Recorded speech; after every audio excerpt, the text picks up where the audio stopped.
तो हाँ, आ चुका हूँ एक और न्यू महानवा लेकर, जिसका स्टोरी लाइन है पीक। और जब मैंने इसको पढ़ा तो मुझे बहुत ज्यादा अच्छा लगा। तो चलो बिना किसी देरी के इसको स्टार्ट करते हैं। एपिसोड के शुरुआत में हम देखते हैं एक व्हाइट हेयर बंदे को, जिसके बैक में एक स्वाड घुसी हुई होती है और वो मैजिक सर्कल बनाते हुए कहता है कि रिप्लाई करो, कोई तो रिप्लाई करो। अगर यहाँ पर कोई सर्वाइवल बचा है तो रिप्लाई करो। अगर कोई रिप्लाई नहीं कर सकता है या बोल नहीं सकता है तो कम से कम थोड़ा सा हेलो या थोड़ी सी तो आवाज करो। So please. तो आखिर यहाँ पर कोई भी नहीं है जो मेरे अलावा यहाँ पर जिंदा हो। फिर ये व्हाइट हेयर बॉय कुछ देखता है आगे और हमें बताता है कि यह एक पहला व्यक्ति है जिसने सारे डीमंस को एक साथ इकट्ठा किया था, जिसके कारण ह्यूमैनिटी कोलैप्स हो गई। ये इसका नाम द हाई प्रीस्ट था। फिर हमारा सीन यहाँ से शिफ्ट होता है। हमें एक बच्चे को दिखाया जाता है जो कि रो रहा होता है और उसे एक डीमन खाने वाला होता है। तभी व्हाइट हेयर बॉय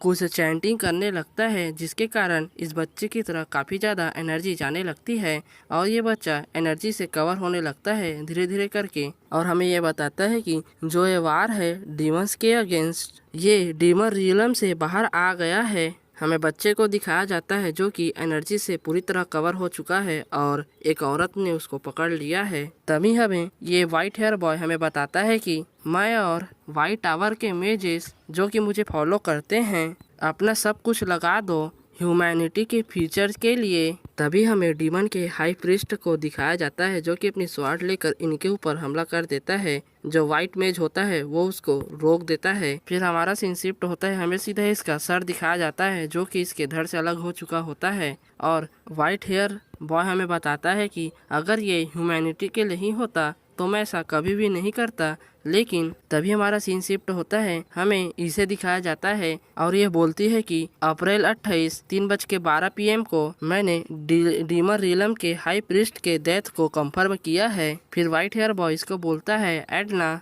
तो इस लड़की का नाम एडना है। इसका पूरा नाम एडना सोल लैपलेस है जो कि इस दुनिया का लास्ट ड्रैगन है। एडना बोलती है कि मेज टावर मास्टर, मेरे पास आपके लिए गुड और बैड न्यूज दोनों हैं। फिर ये मेज बोलता है कि तुम पहले बैड न्यूज से शुरुआत करो, जिस पे एडना बोलती है कि जैसे कि हमने एक्सपेक्ट किया था, डीमंस ने व्हाइट टावर पर हमला किया था। इस घटना में बहुत सारे मेज का पहले ही खात्मा हो चुका है। जो मेज टावर है वो लगभग पूरी तरह से ही डिस्ट्रॉय हो चुका है, जिसमें मैजिक टावर का रिसर्च रिसोर्सेज ऑलमोस्ट सभी पूरी तरह से डिस्ट्रॉय हो चुके हैं। जिसमें व्हाइट मेज बोलता है कि आखिर गुड न्यूज़ क्या है, जिस पर एडना बोलती है कि जो इंपीरियल फोर्सेस थी, हमने जितना जल्दी सोचा था उससे पहले ही आ गए, इसलिए वे लोग आपके शिष्य को बचाने में सफल हुए। जिस बात को सुनकर व्हाइट मेज बोलता है कि चलो ये तो रिलीफ की बात है। फिर एडना बोलती है कि क्या आपको अपने चॉइस पर आज रिग्रेट है, जिसमें व्हाइट मेज बोलता है कि नहीं, मुझे नहीं है। यहाँ पर जितने भी पर्सन हैं उन सबको मैंने सेलेक्ट किया है और यहाँ पर लाया था और मैं उनके सामने नहीं कह सकता कि मुझे किसी भी प्रकार का रिग्रेट है। एडना बोलती है कि क्या आपके पास कुछ ऐसा है जो आपको सबको कहना है। फिर हमें दिखाया जाता है इसके माउथ से ब्लड निकलता है और ये कुछ नहीं कहता है। फिर ये आगे कहता है कि समय समय पर मेरे डिसाइपलों का ख्याल रखना, वे अभी युवा नहीं हुए हैं तो वो मेरी चिंता जरूर करेंगे। जिस पे एडला भी मान जाती है और कहती है कि ठीक है, मैं उनका समय समय पर ख्याल जरूर रखूंगी और नजर भी रखूंगी। फिर ये हंसते हुए बोलता है कि क्या एक ड्रैगन एक साधारण मनुष्य के सामने अपना सर झुका रहा है। जिस पे एडना बोलती है कि आपको यह प्राप्त करने का अधिकार है। महाद्वीप और मैं व्हाइट टावर के नायकों का बलिदान को कभी नहीं भुलाया जाएगा। फिर ये मुस्कुराते हुए कहता है कि निसंदेह ऐसा ही होना चाहिए। फिर ये आगे कहता है कि मुझे यह कहना झूठ होगा कि मुझे कोई पछतावा नहीं है। मैं शायद सबसे अच्छा जादूगर था, लेकिन मैं एक अच्छा नेता नहीं था। लेकिन अगर बस अगर मुझे एक और अवसर दिया गया है तो भले ही मुझे खलनायक कहा जाए, मैं सिर्फ अपने लोगों के लिए एक स्वार्थी जीवन जीऊंगा। हमें ये भी दिखाया जाता है कि ये अपने शिष्यों के साथ कैसे एकदम खुश है। इससे ये साबित होता है कि इसके अंदर जीने की काफी ज्यादा ही इच्छा है। फिर फिर ये आगे कहता है कि मैं इस तरह से नहीं मरना चाहता हूँ, मुझे अभी जीना है। फिर कोई कहता है कि मैंने व्हाइट टावर के मेज के जादूगर ऑस्कर सेज की मृत्यु की पुष्टि कर दी है। तो अब हमें पता चलता है इस बंदे का नाम ऑस्कर सेज था। फिर हमारा सीन शिफ्ट होता है और हमें बताया जाता है कि कितने लोग कैसे कैसे मरे और कितनी कैजुअलिटीज हुई, और हमें अंत में बताया जाता है जो व्हाइट टावर के 2 लेवल 8 जादूगर लड़ाई में मारे गए, व्हाइट टावर के 19 लेवल के 7 जादूगर कार्रवाई में मारे गए, और व्हाइट टावर के 132 लेवल के 6 जादूगर मारे गए, और अंत में व्हाइट टावर के ग्रेट मेज युद्ध में मारे गए।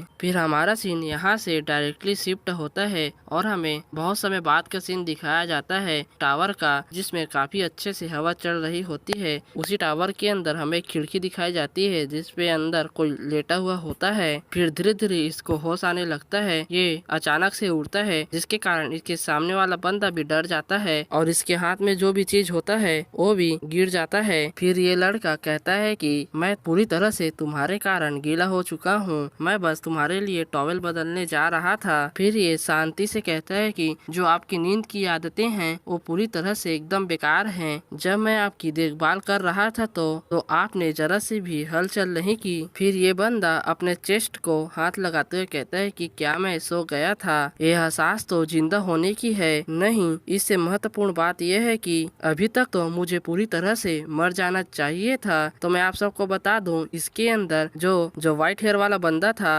ऑस्कर सेज, उसकी सोल इसके अंदर आ चुकी है। तभी सडनली इसके हार्ट में काफी ज्यादा ही पेन होने लगता है और कहता है कि मेरा दिल आखिर ऐसा क्यों हो रहा है, आखिर ये दर्द क्यों हो रहा है। तभी बाहर से दरवाजा खोलने की आवाज आती है। फिर हमें इसे दिखाया जाता है जो कि गुस्से में अंदर आते हुए कहता है कि तुम तैयार हो गए। फिर इस बंदे को काफी ज्यादा ही सुनाने लगता है ऑस्कर सेज को, और के साथ में जो ब्लू हेयर वाला बंदा होता है वो उसको रोकने लगता है और कहता है कि वो अभी भी बहुत बीमार है। तभी ऑस्कर सेज कहता है कि आखिर मैं जीवित क्यों हूँ। फिर ये बंदा हंसते हुए उसके सवाल का जवाब देते हुए कहता है कि तुमको भी जानकर काफी ज्यादा हैरानी होगी कि तुम अभी तक जिंदा हो। फिर ऑस्कर सेज कहता है कि तुम्हारे कपड़ों से लगता है कि तुम व्हाइट टावर के जादूगर हो। तभी ऑस्कर सेज आगे कहता है कि मुझे पूरी जानकारी चाहिए कि यहाँ आखिर चल क्या रहा है, जिसको सुनकर ये बंदा काफी ज्यादा ही गुस्सा हो जाता है और उसको मारने के लिए अपना हाथ आगे बढ़ाने लगता है और कहता है कि क्या तुम सच में पागल हो चुके हो। ऑस्कर सेज इस हमले को आते हुए देखता है और अपने मन में कहता है कि क्या एक हमला है, एक हत्यारा जिसे मॉन्स्टरों ने रचा था? अगर ऐसा है तो तभी ऑस्कर सेज वाइंड शील्ड का इस्तेमाल करता है और कहता है कि वाइंड शील्ड और उसका अटैक को रोक देता है, जिसके कारण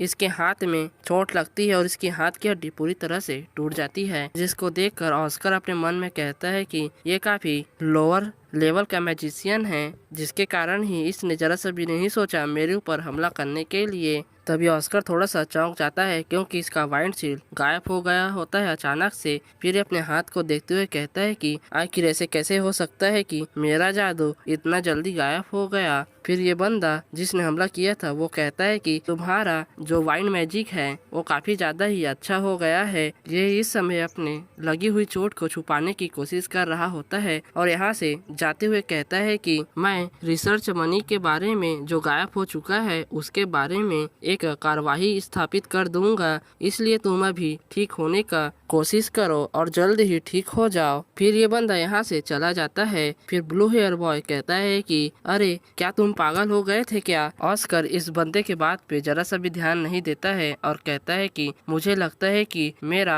वाइंड शील्ड का जो समय है वो कम हो चुका है, मैंने उसका प्रयोग किया तो ये बहुत कम समय के लिए ही एक्टिवेट था। फिर ये बंदा आगे कहता है कि क्या तुम नहीं जानते कि जो एल्डर मैक्सिन है उसका व्यक्तित्व कैसा है? ऑस्कर फिर भी इसके बातों पे ध्यान नहीं दे रहा होता है और अपने मन में ही सोच रहा होता है मेरा जो माना सर्किट है, माना की जो मात्रा है और जो माना की प्योरिटी है वो सच में काफी ज्यादा ही बेकार हो चुका है। क्या सच में ये मेरा ही शरीर है? आखिर मेरे ही शरीर को क्या हो चुका है? फिर ये ब्लू हेयर से पूछता है कि आज कौन सा दिन है, जिस पे ये कहता है कि आप 21 सितंबर को बेहोश हो गए थे। जिस पे कहता है कि क्या मैं 5 महीने से सो रहा हूँ। इस पर ये बोलता है कि आप किस बारे में बात कर रहे हैं, ज्यादा से ज्यादा आपको सिर्फ 1 दिन हुआ है। जिससे ऑस्कर थोड़ा सा हैरान होता है और कहता है कि लॉयड को फ़ोन करो, अगर वो यहाँ नहीं है तो गिली को या सासा को फ़ोन करो। मैं वास्तविक स्थिति को सुनना चाहता हूँ कि अभी क्या चल रहा है। जिसमें ये ब्लू हेयर बॉय बोलता है कि वे सब गद्दार थे, तुम सबको भूल जाओ और तुम आखिर कैसे टावर मास्टर के नाम को ऐसे इनफॉर्मली बोल सकते हो। गद्दार वाली बात को सुनकर ऑस्कर थोड़ा सा हैरान होता है। फिर ब्लू हेयर बॉय आगे कहता है कि क्या तुम भूल गए कि ये सब बस एक साइड इफेक्ट है जो लॉयड शुल्ट्ज ने व्हाइट टावर को त्याग दिया और रेड टावर मास्टर का डिसाइपल बन गया और गिलियट ने एक हाई लेवल का मैजिक का जो बुक है उसको चुरा कर भाग गया। जिसको सुनकर ऑस्कर काफी ज्यादा ही हैरान होता है और चिल्लाते हुए कहता है कि तुम्हारी हिम्मत कैसे हुई ऐसा बकवास बोलने की। फिर ऑस्कर इसके तरफ देखता है और स्कैन करने लगता है अपने आँखों से और कहता है कि क्या इसके आसपास के हवा में कोई भी कंपन नहीं है। फिर ऑस्कर शांत होता है और बोलता है कि क्या सासा जादूगर मास्टर बन चुका है। जिसपे वह बोलता है कि सच में यह अविश्वसनीय है कि वह टावर मास्टर बन चुका है। ऑस्कर बोलता है 5 साल का बच्चा टावर मास्टर कैसे बन सकता है। जिस पे ये ब्लू हेयर बॉय अपना सर पकड़ते हुए कहता है कि वो 20 साल से भी ज्यादा बड़ा है। जिसको सुनकर ऑस्कर हैरान होता है। फिर ब्लू हेयर बॉय अपने मन में ही सोचने लगता है कि कुछ लोग ऐसे होते हैं जिनके सोचने की शक्ति और कल्पना की शक्ति सच में काफी ज्यादा ही एक्स्ट्रा ऑर्डिनरी होती है। ऑस्कर सेज आप एक छोटे बच्चे की तरह ही क्यों गुस्सा कर रहे हैं, सच में यह काफी ज्यादा ही अजीब बात है। फिर ऑस्कर जो विंडो के कांच होते हैं उसमें अपने शक्ल को देखने लगता है और देखते हुए काफी हैरान हो जाता है। फिर चौंक जाता है और कहता है कि आखिर ये कौन है। फिर हमें इसे दिखाया जाता है और ये बोलता है कि मेरे मौत को पूरे 20 साल हो चुके हैं और मैं अपने मौत के 20 साल बाद के समय में आ गया हूँ, वो भी किसी और के बॉडी में। और ये सच में विश्वास करना काफी ज्यादा ही कठिन है कि यह सर 20 साल में ही काफी ज्यादा ही विकसित हो चुका है। फिर बाहर देखते हुए कहता है कि क्या वो चमकती हुई चीजें स्ट्रीट लाइट है और वह एक कार है और यह सब सिर्फ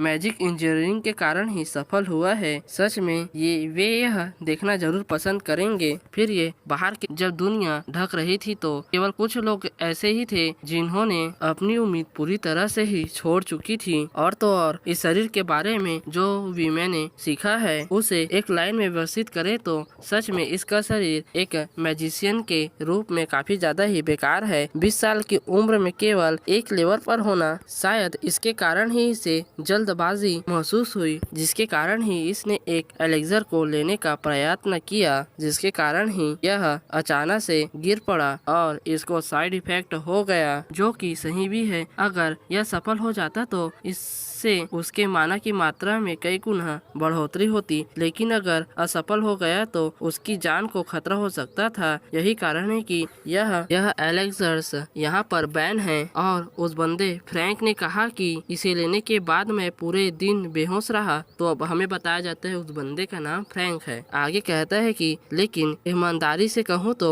इस आदमी को पहले ही माना विस्फोट के कारण मर जाना चाहिए था। तभी इसको अचानक से कुछ रियलाइज होता है और अपने अंदर के माना को फील करने लगता है और कहता है कि केवल एक लेवल के मैजिशियन के पास इतना ज्यादा अधिक मात्रा में माना कैसे हो सकता है। और ये सारा माना बहुत ही ज्यादा ही प्योर है, जिसको अभी तक पूरी तरह से ही प्योरीफाई नहीं किया गया है। मुझे लगता है कि यह सब उस एलेक्सर के कारण हुआ है जो कि बैन है। फिर ये अपने माना को फील करने लगता है, जिसके कारण इसके शरीर में पूरी तरह से माना फैलने लगती है। फिर अचानक से इसको कुछ रियलाइज होता है, यह क्या है। इसकी उंगली से एक ड्रॉप ब्लड जमीन पर गिरता है, जिसको देखकर ये काफी ज्यादा हैरान हो जाता है। इसके ब्लड से काले कलर का फॉग निकलने लगता है, जिसको देखकर ये कहता है कि आखिर इस लड़के के शरीर में जहर क्यों है। फिर थोड़ी देर शांत रहता है, फिर मुस्कुराते हुए कहता है कि मैं समझ गया, मुझे अब पूरी तरह से इस स्थिति का समझ आ गया है। सबसे पहले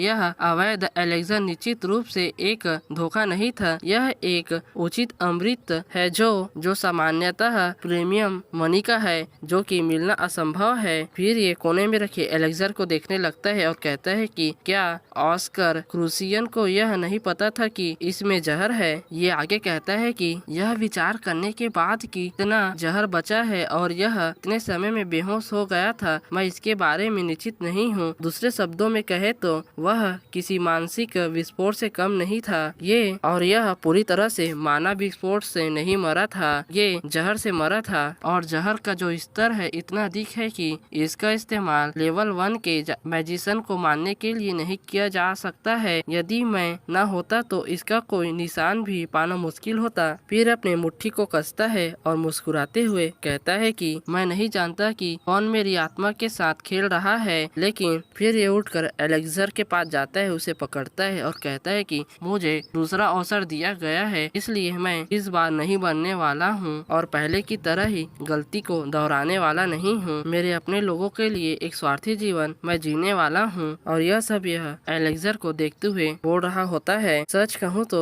यह शुरुआत के लिए बुरा नहीं है ऑस्कर, तुमने मुझे अपना शरीर उधार दिया है, उसके बदले में मैं तुम्हारा बदला लूंगा। और बस यहीं पर यह चैप्टर खत्म होती है।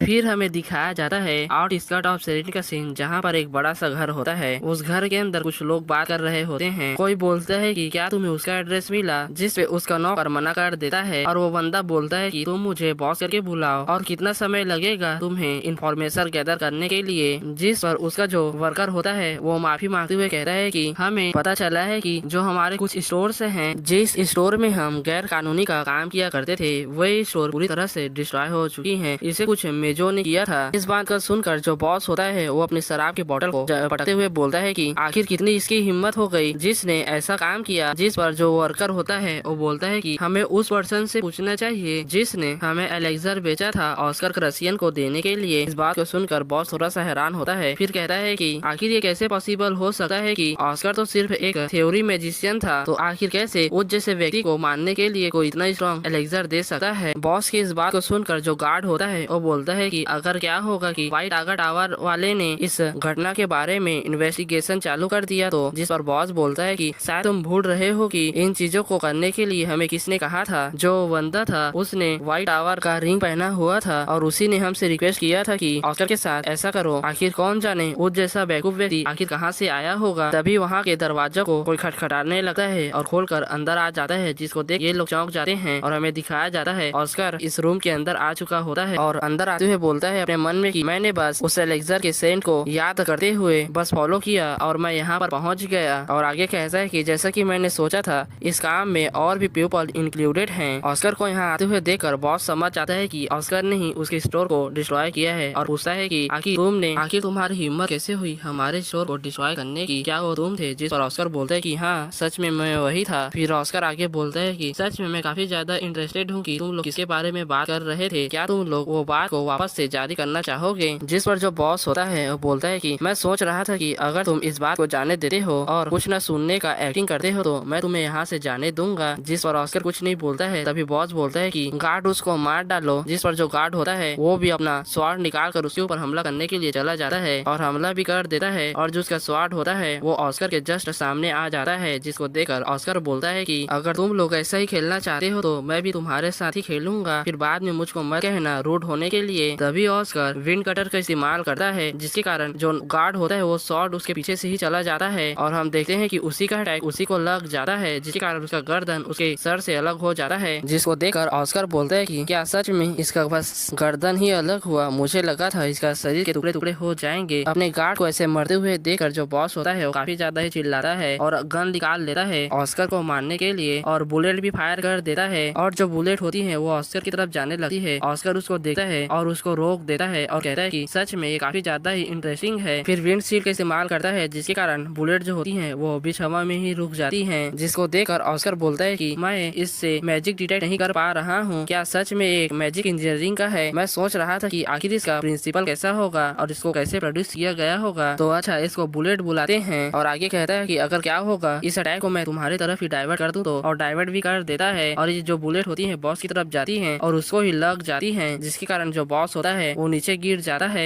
ऑस्कर बॉस को डराने के लिए कहता है कि जैसा कि तुम देख सकते हो बाहर एक लेवल 5 का बैरियर लगा हुआ है जो कि साउंड को बाहर जाने नहीं देता और बाहर का साउंड को अंदर आने नहीं देता। जिसको सुनकर जो बॉस होता है वो दर्द में कहराते हुए बोलता है कि क्या सच में एक लेवल 1 का मैजिशियन लेवल 5 के बैरियर मैजिक को कास्ट कर सकता है, आखिर ये पॉसिबल ही कैसी है। जिसको सुनकर ऑस्कर बोलता है कि सच बताऊं तो ये लेवल 5 का मैजिक न होकर बस एक साउंड बाइंड मैजिक है जो कि बहुत ज्यादा सिंपल है और मैंने बस इस रूम के आवाज को ही ब्लॉक किया है। ये तुम्हारे लिए ही अच्छा होगा कि अगर तुम मेरे सारे क्वेश्चन के आंसर दे देते हो तो आखिर किसने रिक्वेस्ट दी थी तुम लोगों को मुझको हार्म करने के लिए। जिसको सुनकर बॉस बोलता है कि मैं तुम्हें नहीं बताने वाला हूँ। जिसको सुनकर ऑस्कर अपने पैर से उसके फेस को दबाने लगता है और काफी ज्यादा ही डराने और डार्क आवाज में बोलता है कि तुम्हारा जो प्राइड है वो तुम्हारे लाइफ से भी ज्यादा इम्पोर्टेंट है क्या, सच में ये इतना भी बुरा नहीं है। फिर अपने पैर से ही उसके फेस पर प्रेशर डालने लगता है जिसके कारण इसको काफी ज्यादा ही दर्द होता है और शायद कि इसका नाक टूट जाता है जिसके कारण ये चिल्लाने लगता है और कहता है कि आखिर मुझको ऐसा क्यों महसूस हो रहा है कि मेरे शरीर में थाउजेंड ऑफ नीडल्स चुभोई जा रही हैं। ये दर्द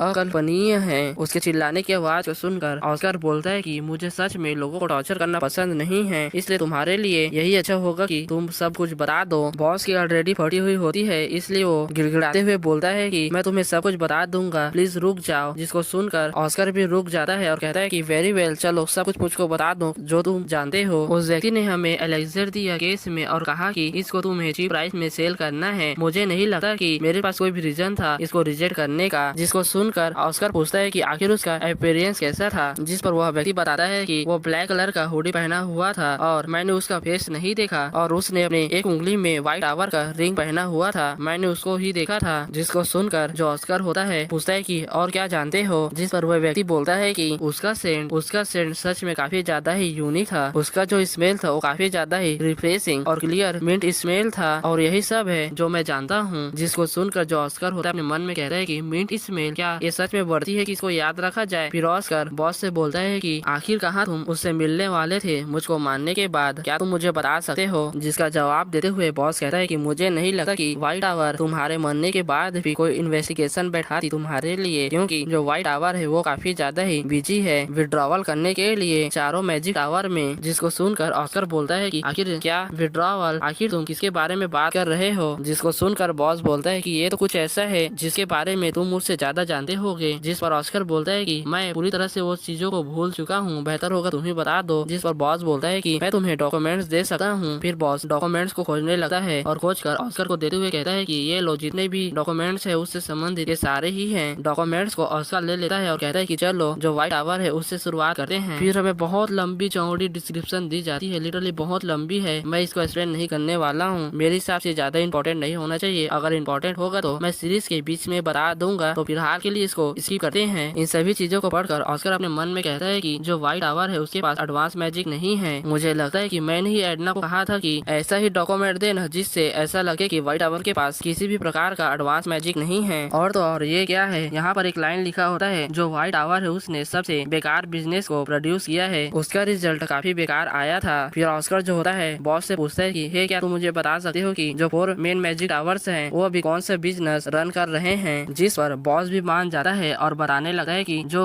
येलो मैजिक टावर है जो कि ईस्ट में है और वो लाइटनिंग को कंट्रोल करता है, उसने एक ग्रेट मैजिक इंजीनियरिंग एरा को क्रिएट किया है। इस मैजिक टावर ने बहुत सारी चीजों में काफी ज्यादा ही कंट्रीब्यूट किया है, जैसे कि स्ट्रीट लैंप्स और कार्स में। और जो ब्लू मैजिक टावर है जो कि साउथ में है, उसने काफी ज्यादा ही जो ड्रिंकिंग वाटर, एग्रीकल्चर और पोशंस है उसमें कंट्रीब्यूट किया है। और जो डेजर्ट हीलिंग रेड टावर है जो कि वेस्ट में है उसने, और जो ये मैजिक टावर है उसने मिलिटेंट रैंक्स को ज्वाइन किया है असिस्ट और मॉन्स्टर सब्जुकेशन को करने के लिए। इन सभी चीजों को सुनकर जो ऑस्कर होता है वो बोलता है कि आखिर व्हाइट टावर का क्या। जिस पर बॉस बोलता है कि जो व्हाइट टावर है वो डिलीवरी करती है। डिलीवरी के बाद सुनकर जो ऑस्कर होता है वो काफी ज्यादा ही चौंक जाता है और यहाँ पर एक फनी मूवमेंट बन जाता है। फिर अपने सर को पकड़ते हुए बोलता है कि क्या तुमने अभी अभी डिलीवरी कहा, क्या सच में व्हाइट टावर मैजिक आइटमों का डिलीवरी का काम करता है। अगर एक तरह से सोचा जाए तो जो व्हाइट टावर के मैजिशियन है वो आसमान में फ्लाई कर सकते हैं, तो इनके लिए जो सामान होते हैं उनको क्विकली और सेफली ले जाना काफी ज्यादा ही आसान होता है, जिसके कारण इनको काफी ज्यादा ही एडवांटेज मिलती है और इनको राइडर्स बुलाते हैं। राइडर्स को सुनकर जो ऑस्कर होता है वो सोच में पड़ जाता है कि आखिर राइडर्स किसको कहते हैं। फिर हमें आगे बताया जाता है कि जो व्हाइट टावर के मेज होते हैं वो काफी ऊंचाई में फ्लाई फ्लाई कर सकते हैं और वे लोग स्काई में रूल करते हैं। ये उनकी फ्रीडम और ब्रेवरी को दिखाती है। इसलिए व्हाइट टावर के जो मेज होते हैं उनको ड्रैगन्स और एंजल्स के साथ कंपेयर किया जाता है। फिर जो ऑस्कर होता है उस बॉस से पूछने लगता है कि आखिर व्हाइट टावर के जो मेज है उनको इस बिजनेस में किसने डाला, जिसका जवाब देते हुए बॉस कहता है कि जो अभी व्हाइट टावर के करंट मास्टर है उन्होंने, जिसको सुनकर जो ऑस्कर होता है वो हैरान होता है। फिर जो ऑस्कर होता है वो आगे पूछते हुए कहता है कि आखिर ड्रिंकिंग वाटर और एग्रीकल्चर इंडस्ट्री क्या है, जो मैजिक टावर का सबसे ज्यादा प्रॉफिट तो पोषण से आता है ना, तो आखिर क्यों जो ब्लू टावर है उसने इस बिजनेस को टेक किया है। जिसका जवाब देते हुए बॉस कहता है कि जो ब्लू टावर है वो अन्य सभी टावरों से अलग है, उनका जो पोषण मार्केट है वो प्रैक्टिकली मोनोपोली है। जिसको सुनकर जो ऑस्कर होता है वो अपने मन में सोचने लगता है कि जो व्हाइट टावर था वो सबसे बड़ा मार्केट था पोषण के लिए। 20 साल पहले अगर उस घटना में सारे जो पोषण क्रिएट करने का मेथड्स है वो जले नहीं होते तो आज व्हाइट टावर ही सबसे बड़ा मार्केट होता पोषण के लिए। बॉस आगे बताता है कि जो ड्रिंकिंग वाटर है और जो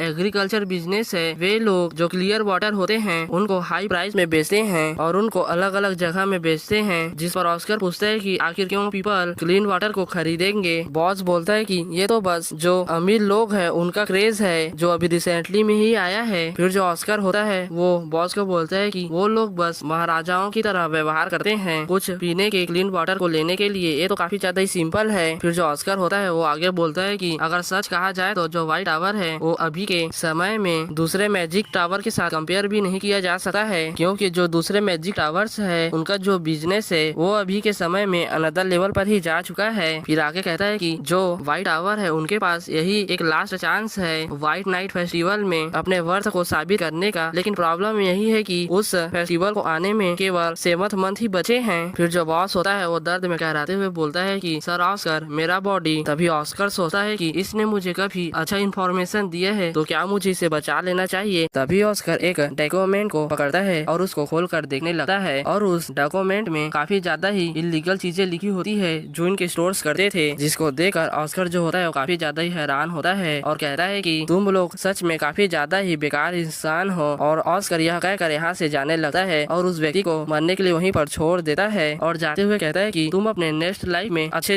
इंसान जरूर बनना। फिर हमें सीन शिफ्ट होता है और डाउन व्हाइट टावर का सीन दिखाया जाता है जहाँ पर ऑस्कर एंटर करता है और कहता है कि मैं सच में काफी ज्यादा थक गया हूँ और चेयर पे जाकर बैठ जाता है और अपने आप से ही कहता है कि सच में मैं तो बिलीव ही नहीं कर सकता हूँ कि मैंने बस कुछ मैजिक स्पेल्स ही किए हैं और मैं इतना ज्यादा थक गया, आखिर मेरी बॉडी के साथ क्या प्रॉब्लम है। फिर अपने मन में ही कहता है कि अभी जो मेरा स्टेट है उसके हिसाब से मैं बस इतना ही मैजिक पावर्स को यूज कर सकता हूँ। फिर हमें बताया जाता है कि ये एक ऐसा मैजिक है जिसको ऑस्कर सेज ने क्रिएट किया था जो कि ग्रेटेस्ट मेज है ह्यूमैनिटी हिस्ट्री का, जिसका नाम वाइन अचीव है। और अपने उसी पावर को अपने हाथ में समन करता है ऑस्कर और उसको देखने लगता है। फिर वह स्पेल गायब हो जाता है जिसको देखकर अपने मन में कहता है कि ऐसा लगता है कि मैं भी इसका यूज नहीं कर सकता हूँ। और आगे कहता है कि मुझे अपने बॉडी के सभी पार्टों को देखना है अच्छे से और अपने कंडीशन को पहले ठीक करना है। चलो तो पहले शुरुआत करते हैं मैजिक स्कैन से। फिर वो उड़ता है और एक बुक को पकड़ता है और अपने मन में कहता है कि मैंने इस बुक को पढ़ा है जिससे मुझे काफी ज्यादा इंफॉर्मेशन मिली है बॉडी के बारे में। फिर ऑस्कर उस बुक को खोल कर पलटने लगता है और अपने मन में कहता है कि मेरी जो मेमोरीज है पूरी तरह से मिस हो चुकी हैं, अब तो सिर्फ फ्रैंक ही है जो मुझे इम्पोर्टेंट इन्फॉर्मेशन दे ही सकता है। ये सच में काफी ज्यादा जरूरी है, मुझे इस बॉडी के बारे में सब कुछ जानना है। अगर इस बॉडी को मुझे अच्छे से बचा के रखना है तो ऑस्कर क्रसियन जो कि हायर है काउंट क्रसियन का, और ये लोग ही हैं जो कि सोल सर्वाइवर्स हैं डिजास्टर मेंशन फायर का, जो सभी मैजिक टावर्स है उन्होंने इसको एक जीनियस के रूप में रिकॉग्नाइज किया है। जो उनका इसके प्रति एक्सपेक्टेशन था वही इसके अंत का कारण बना। जब यह 6 साल का था तो इसने एम्पायर के मैजिक एकेडमी के फैकल्टी में इनरोल किया। इसने अदर बच्चों के मुकाबले में काफी ज्यादा ही हाई मार्क्स को अचीव किया। इसने काफी ज्यादा ही एक्स्ट्राऑर्डिनरी थीसिस को पब्लिश किया। इसने प्रूव किया कि ये अनडाउटली काफी ज्यादा ही जीनियस है। लेकिन क्यों इस जैसा व्यक्ति अभी तक सिर्फ लेवल 1 का ही मैजिशियन है, ये काफी ज्यादा ही अनफॉर्चुनेट है। अगर इसके पास सिर्फ माना डिफिशियंसी सिंड्रोम नहीं होता तो आज यह काफी ज्यादा ही जीनियस मेज होता इस दुनिया में। तभी अचानक से इसको कुछ रियलाइज होता है और अपने मन में कहता है कि अपने हाथ को देखते हुए अगर यह सही है तो यह कोई भी सेंस नहीं बनाता है कि यह क्यों लेवल 1 का मैजिशियन है। ये मैजिक को दूसरे व्यक्तियों से ज्यादा अच्छे से जानता है लेकिन फिर भी मैजिक को यूज नहीं कर सकता है। तभी ऑस्कर अपने हाथ में एक बबल सा स्पीयर बनाता है और देखते हुए कहता है कि द स्कैन्स डन। इसका मतलब जो स्कैन है वो पूरा हो चुका है और कंफर्म रिजल्ट आता है, जिसको देखकर ये हैरान हो जाता है और कहता है कि ये तो इसको तो किसी भी प्रकार का माना डिफिशियंसी सिंड्रोम नहीं है, ये तो किसी भी प्रकार का इलनेस नहीं है। फिर वो स्क्रीन में देखते हुए कहता है कि हैरान होते हुए कि इसका जो माना सर्कल है उसको किसी ने सील्ड कर दिया है। और बस इसी के साथ यह भी चैप्टर यहाँ पर खत्म होता है। फिर हमें माना डिफिशियंसी सिंड्रोम के बारे में बताया जाता है और बताया जाता है कि जैसा कि नाम से ही पता चल रहा है कि यह एक इलनेस है जिसमें जो मेज होते हैं वो अपने माना को अपने बॉडी में सर्कुलेट और एक्यूमुलेट नहीं कर सकते हैं, और जो मेज होते हैं वो लगभग 20 फिजिकल सर्किट को अपने माना सर्किट ऊपर स्थापित कर सकते हैं, और जो माना सर्किट का लेवल है वो उनके मैजिक लेवल के ऊपर निर्भर करता है। हालांकि अगर किसी को माना डिफिशियंसी सिंड्रोम है तो जो इन्वायरमेंट है उससे वह माना को एक्यूमुलेट नहीं कर सकता है। यहाँ तक कि वह अगर अपनी पूरी लाइफ अपने आप को ट्रेन करे तो तब भी वह लगभग 3 लेवल से ज्यादा नहीं जा सकता है। फिर ऑस्कर अपने बेंच से उठता है और अपने मन में कहता है कि ये काफी ज्यादा अच्छी बात है और दुख की भी बात है कि जो ऑस्कर क्रसियन का परिस्थिति है वह काफी ज्यादा ही अलग है। अगर एक तरह से कहा जाए तो इसका जो फिजिकल सर्किट है वो ट्विस्टेड है। देखकर ऐसा लगता है कि इसे किसी ने ओन पर्पस किया है। अगर सच में ऑस्कर को जीनियस कहा जाता था तो उसको तो पता ही होगा कि उसको माना डिफिशियंसी सिंड्रोम नहीं था। फिर वह बुक स्टोर में जाता है और बुक को देखने लगता है और बुक को खोजते हुए कहता है कि यह काफी ज्यादा अच्छा होगा कि इसने कोई डायरी लिखा होगा। अगर हम फ्रेंच के हिसाब से बात करें तो फ्रेंच वही बंदा है ब्लू हेयर बॉय जो ऑस्कर क्रसियन है। उसको अल्कोहल पीने की काफी ज्यादा ही गहरी आदत थी।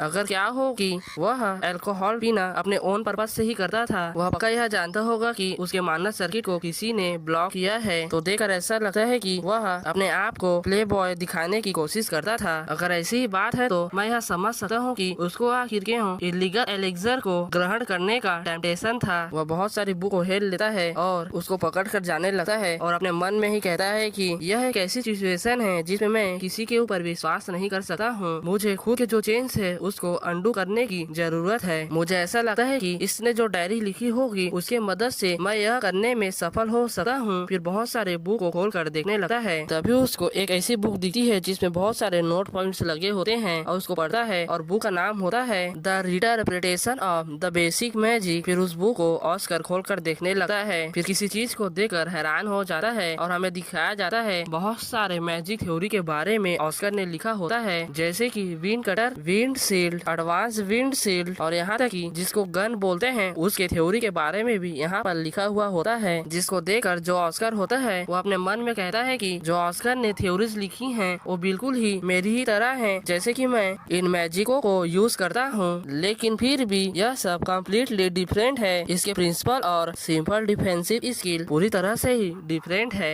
फिर अपनी उंगली से बुक के एक लाइन को पॉइंट करते हुए कहता है कि इसने यहाँ तक कि सबसे बेस्ट सिचुएशन को लिखा है जिसमें इन मैजिकों को यूज किया जा सकता है, और इसने तो अपने आप से ही सेवरल बेसिक मैजिक को भी क्रिएट कर सकता है। अगर बात की जाए तो जो ऑस्कर था वह मैजिक यूज नहीं कर सकता था अपने आप से, लेकिन फिर भी उसके पास इतना एक्सपीरियंस था कि वह इस जैसे थ्योरीज को सामने ला पाया। अब मैं समझा कि आखिर उसको क्यों सब लोग जीनियस कहते थे। मैं बस इस बुक को ही देखकर बता सकता हूँ। ऑस्कर क्रसियन ने कभी भी मैजिक के ऊपर गिव अप नहीं किया। उसने दूसरे लोगों से ज्यादा हार्ड वर्क किया। इसका यह फैशन दिखाता है कि यह कितना मैजिक से प्यार करता था। फिर बुक के एक पैराग्राफ को नोटिस करते हुए कहता है कि मैं होप करता हूँ कि यह बुक जो है व्हाइट टावर को मिले और उन मेजों के लिए इंप्रेशन बने जो अपने आप को चैलेंज करते हैं। फिर आगे कहता है कि जो ऑस्कर था वह सब कुछ जानता था, लेकिन फिर भी उसने यह सब कुछ अकेले करने का प्रयास किया। फिर ऑस्कर क्रसियन अपने बेंच से उठते हुए कहता है कि एक ऐसा मेज जो कि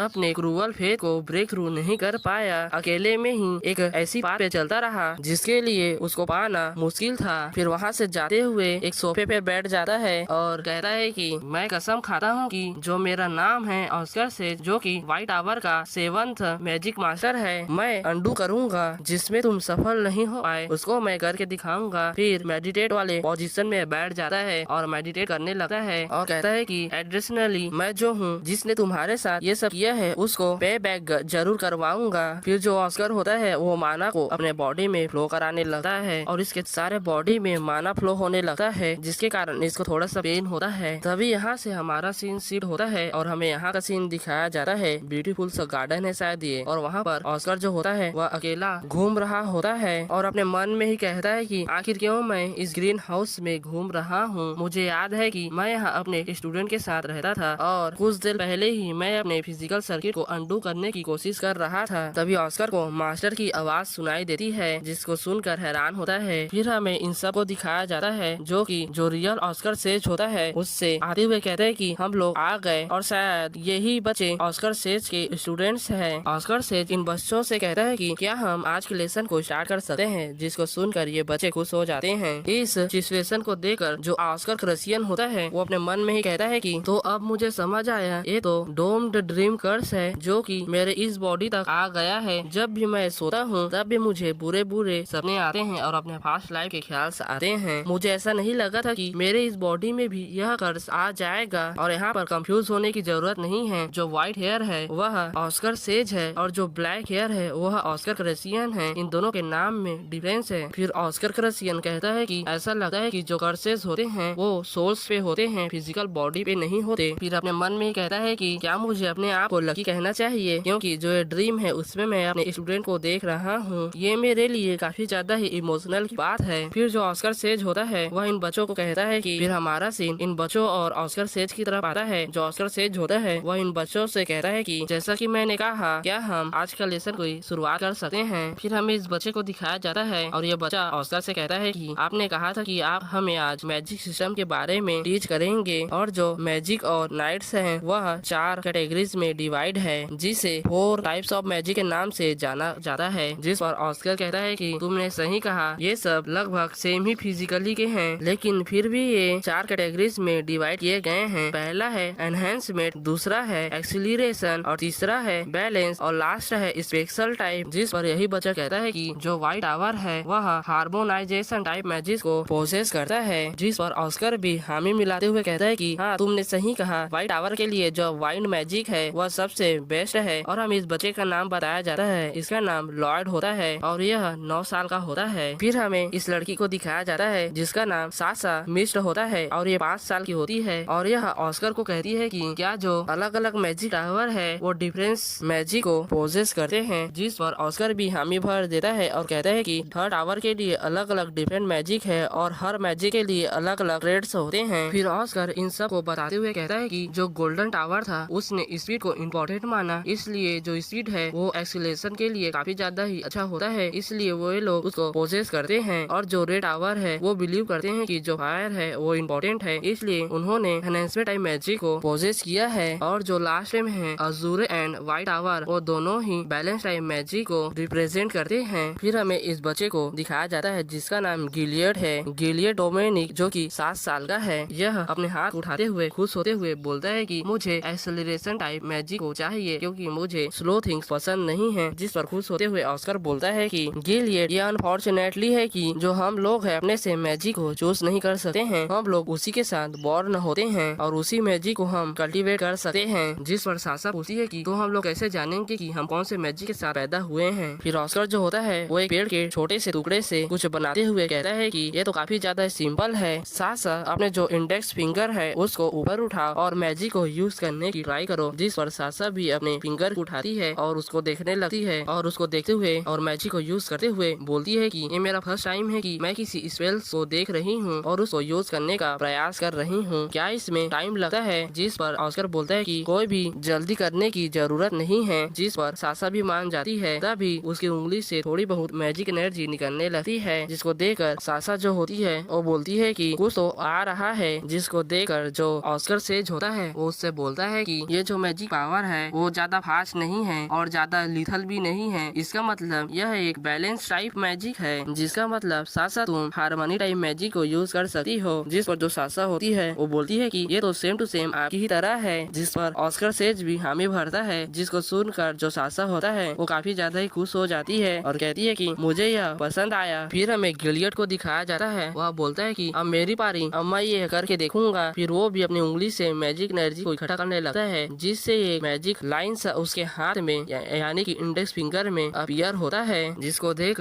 जो ऑस्कर होता है बोलता है कि गिलियड, जैसा कि तुम चाहते थे तुम एक्सीलरेशन टाइप मैजिक को यूज कर सकते हो। जिसको सुनकर जो गिलियड होता है वो काफी ज्यादा ही खुश हो जाता है। फिर ऑस्कर लॉयड को कहता है कि तुम क्यों ट्राई नहीं करते। जब लॉयड अपने इंडेक्स फिंगर से मैजिक को इकट्ठा करता है तो उसके मैजिक फिंगर में एक फ्लावर सा अपीयर होता है, जिसको देखकर सासा बोलती है कि ये तो काफी ज्यादा ही खूबसूरत फ्लावर है। फिर ऑस्कर बोलता है कि ये तो स्पेशल टाइप का साइन है, मतलब तुम स्पेशल टाइप मैजिक को यूज कर सकते हो। जिसको सुनकर लॉयड बोलता है कि क्या मैं अपने मैजिक टाइप को चेंज नहीं कर सकता हूँ, मुझे आपकी ही तरह ही हार्मनी टाइप मैजिक चाहिए। जिसको सुनकर ऑस्कर सेज बोलता है कि आखिर तुम इस मैजिक को चेंज क्यों करना चाहते हो, क्योंकि जो स्पेशल टाइप मैजिक है वह काफी ज्यादा ही रेयर है और कुछ मेजोसो में ही यह एबिलिटी पाई जाती है, लगभग 0.2% मैजिक्स में ही यह पाई जाती है। जिसको सुनकर जो लॉयड होता है बोलता है कि मुझे आपकी तरह ही बैलेंस टाइप मैजिक चाहिए। जिसको सुनकर ऑस्कर बोलता है कि अब मैं इस बारे में क्या ही कर सकता हूँ। फिर जो ऑस्कर होता है वह सोचने की नाटक करते हुए कहता है कि तुम स्पेशल टाइप मैजिक को यूज कर सकते हो, इसका मतलब मैं तुम्हें प्राइवेट लेसन्स दे सकता हूँ इन लोगों से ज्यादा, लेकिन तो तुम तो चेंज करना चाहते हो इसको, अब मैं इसमें क्या ही कर सकता हूँ। प्राइवेट लेसन्स की बात को सुनकर जो लॉयड होता है वो हैरान हो जाता है और कहता है कि अगर प्राइवेट लेसन्स की बात है तो मुझे ऐसा लगता है कि जो स्पेशल टाइप मैजिक है वह इतना बुरा भी नहीं है। जिस पर ऑस्कर भी खुश होते हुए बोलते हैं कि तुमने सही कहा, क्योंकि स्पेशल टाइप मैजिक काफी ज्यादा ही रेयर होता है और प्रॉपर टीचिंग के बिना यह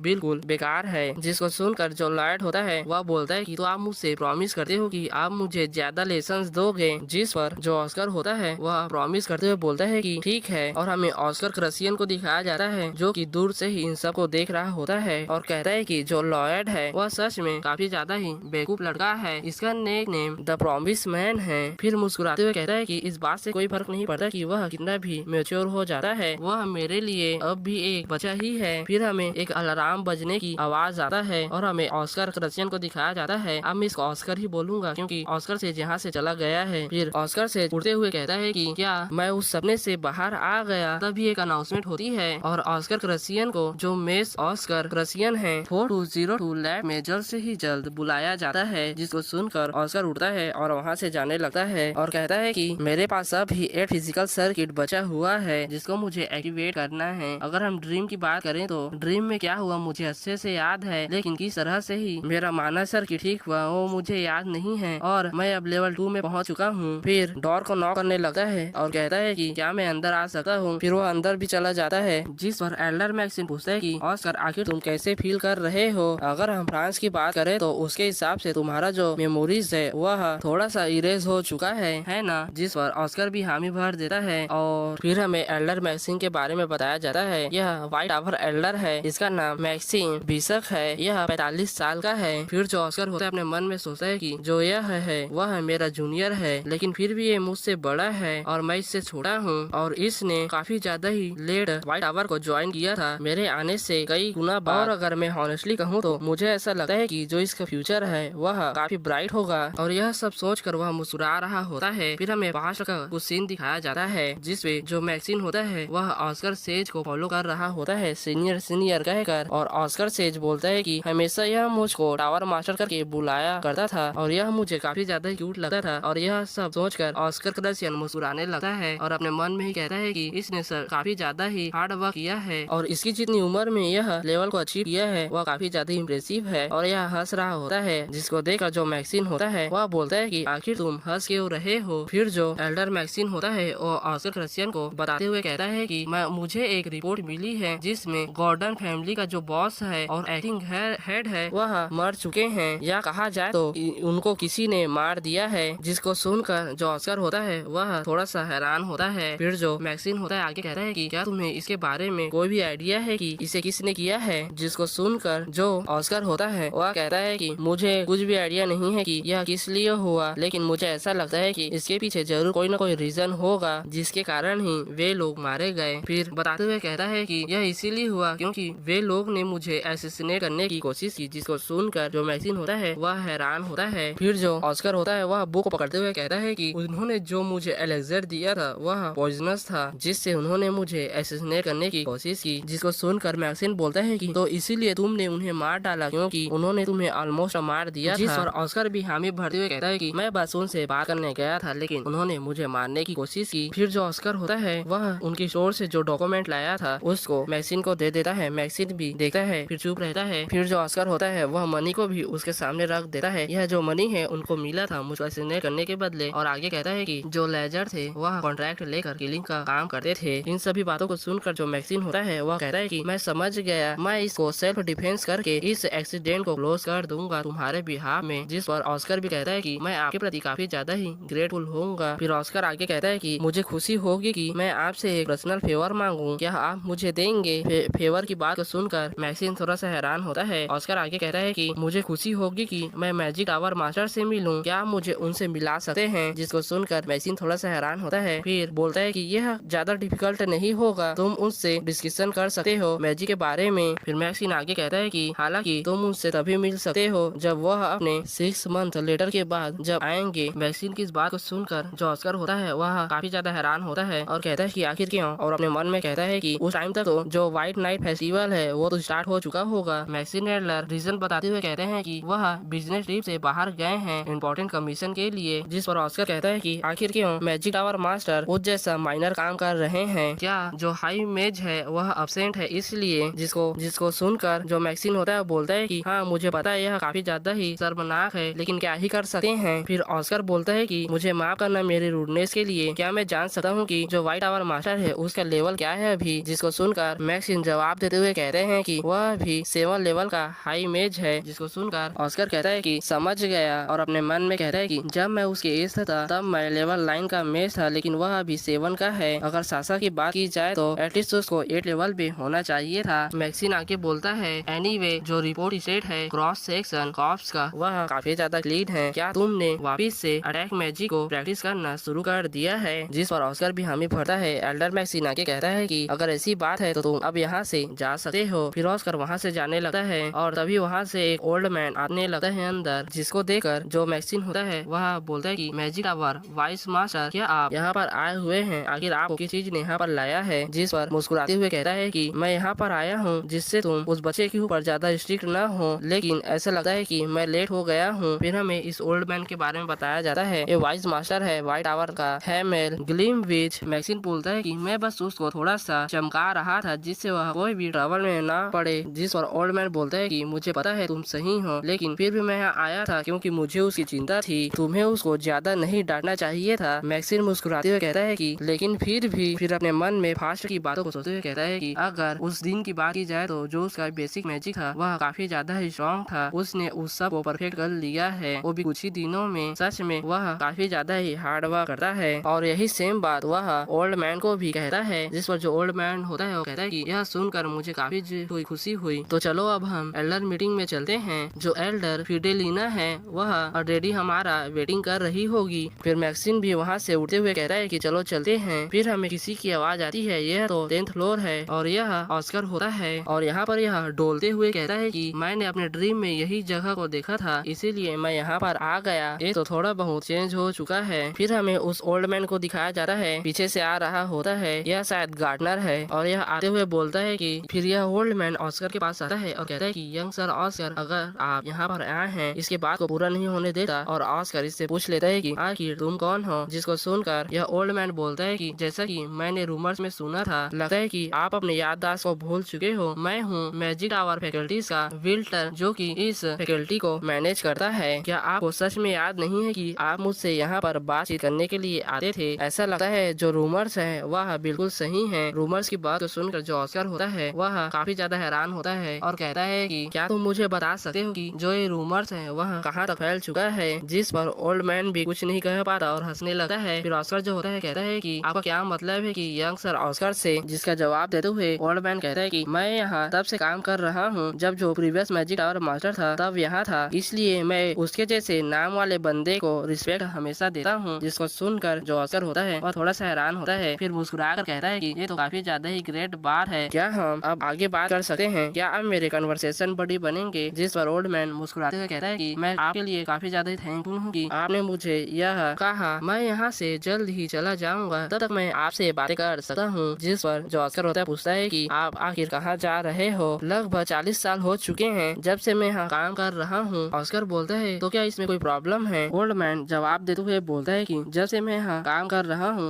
लगभग 3 मास्टर्स चेंज हो चुके हैं और जो मेरे को वर्कर्स हैं वो भी कंस्टेंटली चेंज होते रहते हैं और अब मैं ही बचा हूँ जो इस डिपार्टमेंट में है। अगर मैं रीजन की बात करूँ तो आखिर मैं यहाँ पर क्यों हूँ वो भी इतने लंबे समय के लिए, तो इसका कारण और कोई नहीं जो प्रीवियस मास्टर था सर ऑस्कर सेज, उसने अपने अपॉइंटमेंट सेरेमनी में कहा था जो यहाँ पर सभी लोग हैं उनको इस टावर की जरूरत है और टावर को उन लोगों की जरूरत है, इसलिए यहाँ रहने वाले लोग अपने राइट से यहाँ पर रह सकते हैं। व्हाइट टावर उनको कभी भी डिसअपॉइंट नहीं करेगा। जो उन्होंने यह कहा था वह मुझे काफी ज्यादा ही अम्यूजिंग लगा, इसलिए मैं यहाँ बिलीव करके यहाँ काम करता था कि मैं व्हाइट टावर का एक मेंबर हूँ, लेकिन अब मैं यहाँ से क्विट कर रहा हूँ, इसलिए थैंक यू। जिसको सुनकर ऑस्कर बोलता है कि सच में यह काफी ज्यादा अमेजिंग है कि आप यहाँ काफी ज्यादा ही काम करते हैं। फिर जो ओल्ड मैन होता है ऑस्कर को कहता है कि जैसा कि आप जानते हैं जो व्हाइट टावर है उसकी परिस्थिति अब ज्यादा अच्छी नहीं है। अगर हम स्पेशली बात करें तो जो गैलरिंग फैकल्टीज है और जो फाइनेंस है वह पहले जैसा नहीं रहा व्हाइट टावर का, और अगले महीने ही मुझे यहाँ काम करते हुए 40 साल पूरे हो जाएंगे, इसीलिए मैं यहाँ से क्विट कर रहा हूँ। इन बातों को सुनकर जो ऑस्कर होता है वह ओल्ड मैन को कहता है कि क्या यह आपका लॉन्ग सर्विस अवार्ड के बारे में है। फिर हमें लॉन्ग सर्विस अवार्ड के बारे में बताया जाता है। जो व्हाइट टावर है उसके अंदर जितने भी मेजेस काम करते हैं या नॉर्मल पीपल्स अगर वे काफी लंबे समय तक यहाँ पर काम करते रहते हैं तो उनको रिवॉर्ड दिया जाता है और वह 20 साल और 40 साल में दिए जाते हैं उनके सर्विस के लिए। और जो यहाँ पर 40 साल से काम करते हैं उनको रिवॉर्ड के रूप में लगभग 2 लाख बेल्स दिए जाते हैं। बेल शायद इनकी करेंसी होगी जैसे कि हमारी रुपीज है, और यह अमाउंट इतना बड़ा है कि किसी बड़ी सिटी में एक लार्ज हाउस को खरीदा जा सकता है इस पैसे से। जो ओल्ड मैन होता है वह ऑस्कर से आगे बोलता है कि अगर मैं करंट में बात करूं तो जो व्हाइट टावर की स्थिति है वह इतनी ज्यादा अच्छी नहीं है कि वह मुझे इतनी बड़ी रिवॉर्ड पे कर सके, और अगर व्हाइट टावर मुझको इतना बड़ा अमाउंट पे कर देता है तो बहुत सारे लोग भूखे ही मर जाएंगे और अपने लाइफ को इस लाइन में झोंक देंगे और यह न्यू कमोशन को क्रिएट करेगा। और मैं सच बताऊं तो मैं इसको एक्सेप्ट नहीं कर सकता हूं और मैं ऐसा ही सोचता हूं, और मुझको इस बात से भी कोई फर्क नहीं पड़ता है कि जो कुछ लोग हैं वो कहते हैं कि यह मेरा सेकंड होम टाउन है। और इस बात को कहते हुए इस ओल्ड मैन के चेहरे पे थोड़ी सी दुखी होती है। ऑस्कर भी इसके बात को सुनकर थोड़ा सा दुख होते हुए बोलता है कि मुझे सच में नहीं लगा था कि यह इतनी बुरी बात हो सकती है, और आगे अपने मन में कहता है कि मुझे सच में लगा था कि जो अजूरे टावर है वह मनी के लिए आउटराजियस काम करते हैं। आखिर मैं कौन होता हूँ उनके काम को डिटरमाइन करने वाला, आखिर कौन होता हूँ मैं उनके काम को नष्ट करने वाला, जबकि वे लोग उतना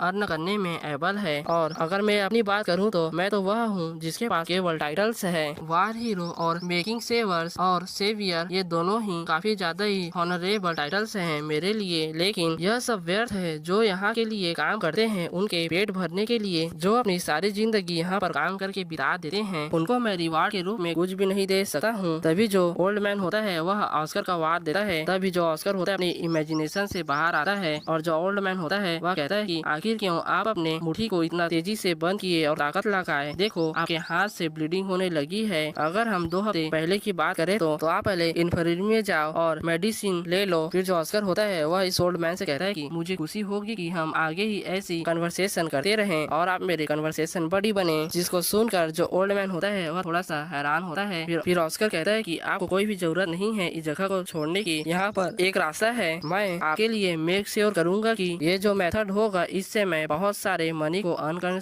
सकूं, जिससे कि ये परिस्थिति वापस से दोबारा कभी भी ना आए। और बस इसी के साथ यह एपिसोड यहाँ पर खत्म होती है।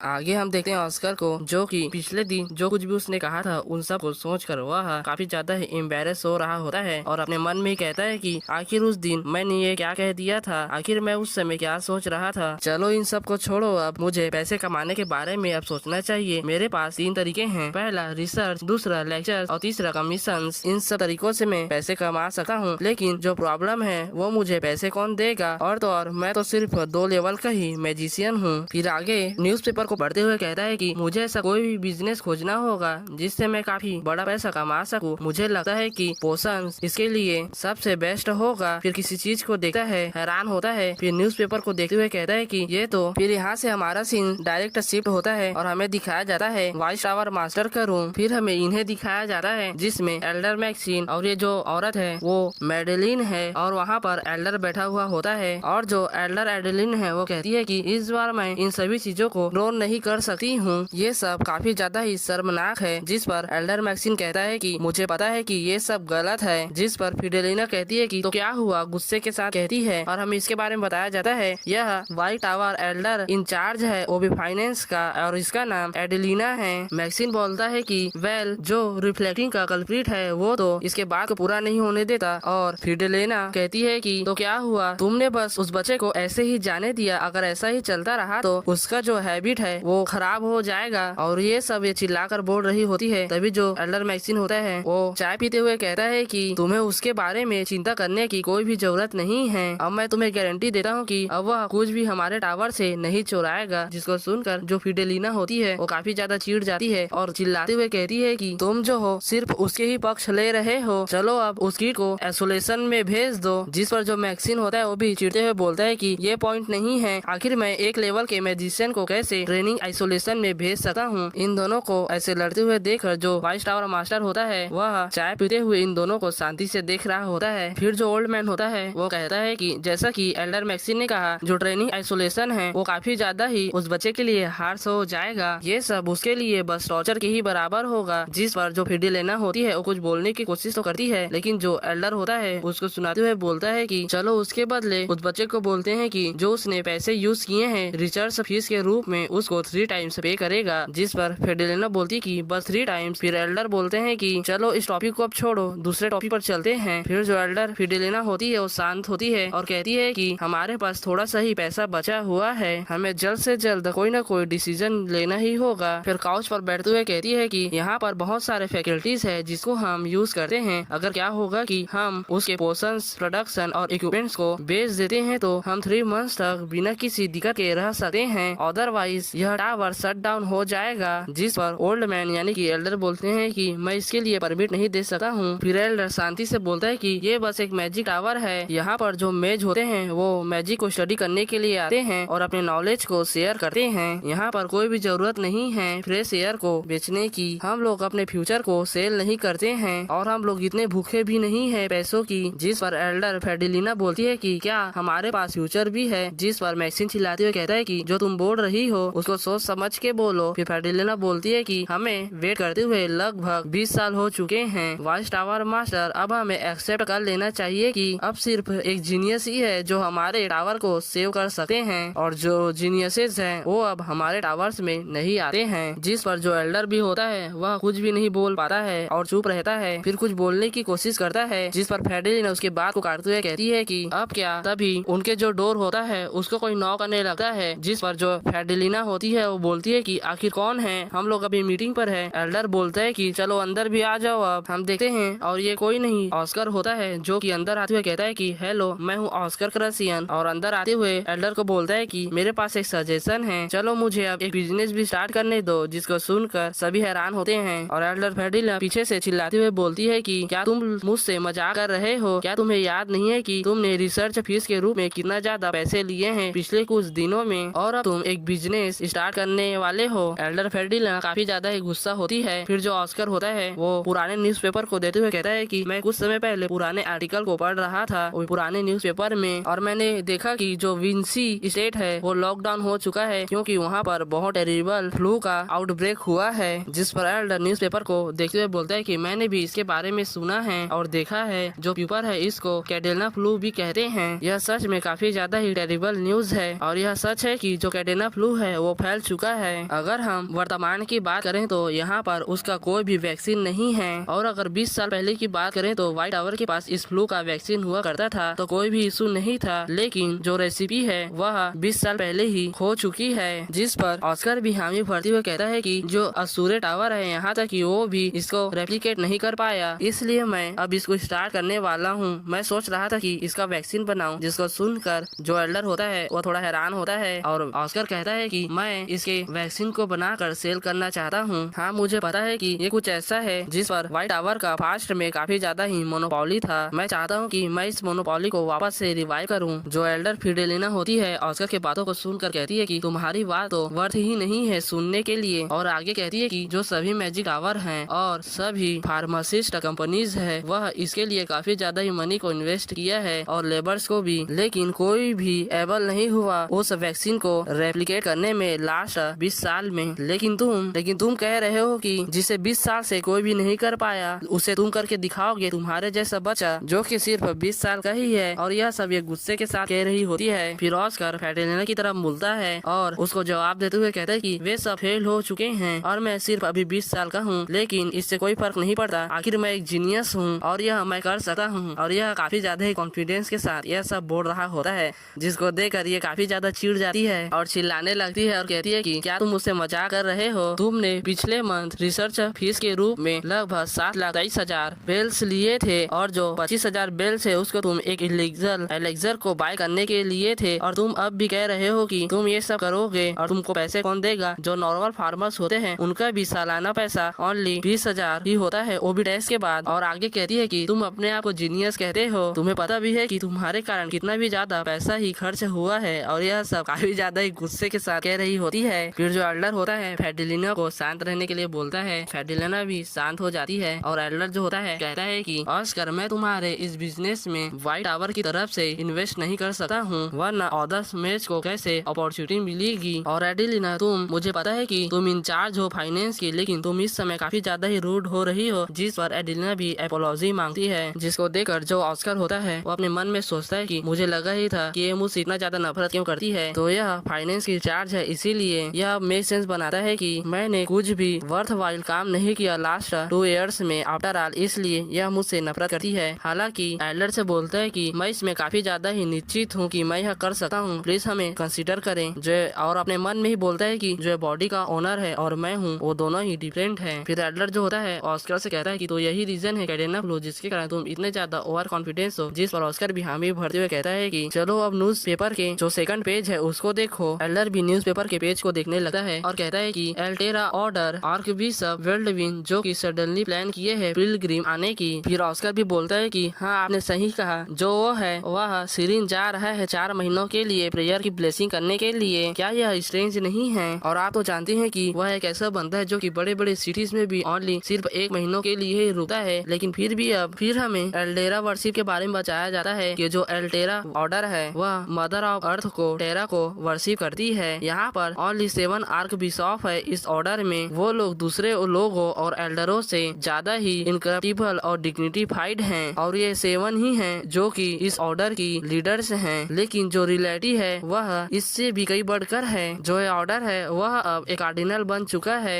जो कि सेकंड पावर है ऑर्डर की, जिसके लिए आपको काफी ज्यादा ही ट्रेमेनस अमाउंट की फंड चाहिए इस कैंपेन को चलाने के लिए। फिर हमें इन दोनों को दिखाया जाता है और ऑस्कर बैकग्राउंड में वॉइस ओवर करते हुए कहता है कि आपने उन्हें अलाउ तो कर दिया हमारे स्टेट में पिलग्रिमेज में आने के लिए, वो भी 4 मंथ के लिए, लेकिन जब आप उनसे मीटिंग करेंगे नोबल्स और आर्कबिशप से, तो उनसे पैसों के बारे में पहले ही बात कर लेना, जो मर्चेंट है उनसे भी। लेकिन जो सिरीन है वह पहले बड़े सिटी हुआ करता था, लेकिन वक्त के साथ वह छोटा से छोटा होता जा रहा है। जिस पर जो एल्डर भी होते हैं वो हामी भरते हुए कहता है कि तुमने सही कहा। ऑस्कर की इन बातों को सुनकर जो मैक्सिन होता है वो ऑस्कर से बोलता है कि तुमने सही कहा, लेकिन जो उनका रीजन है यहाँ आने की और प्रेयर करने की वो हमें पता नहीं है एग्जैक्टली क्या है। जिस पर ऑस्कर बोलता है कि यही तो मैं कह रहा हूँ कि ये काफी ज्यादा स्ट्रेंज नहीं है कि वो यहाँ प्रेयर ऑफ ब्लेसिंग के लिए बर्डन लैंड में क्यों आ रहे हैं। फिर ऑस्कर ग्लोब को घुमाते हुए कहता है कि जैसा कि आप जानते हैं जो पिलग्रिमेज है वह एक रूट है एल्टेरा ऑर्डर मेंबर्स की, जो कि ऑलरेडी उनके लिए चूज कर दी गई है, और यह सिरिन, मोस्क, मेलबोर्न और ग्रीनवेल आफ्टर ऑल इनसे पहले ही आता है उनके लिए। फिर ऑस्कर ग्लोब को रोकता है और एक जगह को पॉइंट करते हुए कहता है कि वाइन्स जो आर्क बिशप है वह कुछ समय के लिए ही नॉक्स में रुकने वाले हैं सिरिन आने से पहले, और अगर मैं सही नहीं हूँ तो वह मॉस्क में 1 महीने के लिए रुकेंगे, और वह इसी तरह ही दोनों प्लेस मेलबोर्न और ग्रीनवेल में ही 1 मंथ बिताएंगे। तो क्या आप सबको नहीं लगता कि वह ट्राई कर रहा है कि वह जल्द से जल्द जितना जल्दी पॉसिबल हो सके वह विंसी पहुंचना चाहता है? जिसको सुनकर तीनों ही चौंक जाते हैं। और ऑस्कर आगे बताते हुए कहता है कि अगर हम अनफॉर्चुनेट एक्सीडेंट की बात करें तो जो कि पिलग्रिम में हुआ है वहाँ पर जो पीपल्स हैं वह एल्टेरा ऑर्डर के कहे गए, वो पहले ही इंजर्ड हैं, वो भी गॉडेस ऑफ अर्थ के। और क्या जो आर्क बिशॉप है उसके लिए यह डेथ सेंटेंस नहीं हो सकता है कि वह एक आर्क बिशॉप से कार्डिनल बनने की कोशिश कर रहा है? जिस पर मैक्सिन भी बोलता है कि क्या तुम कह रहे हो कि जो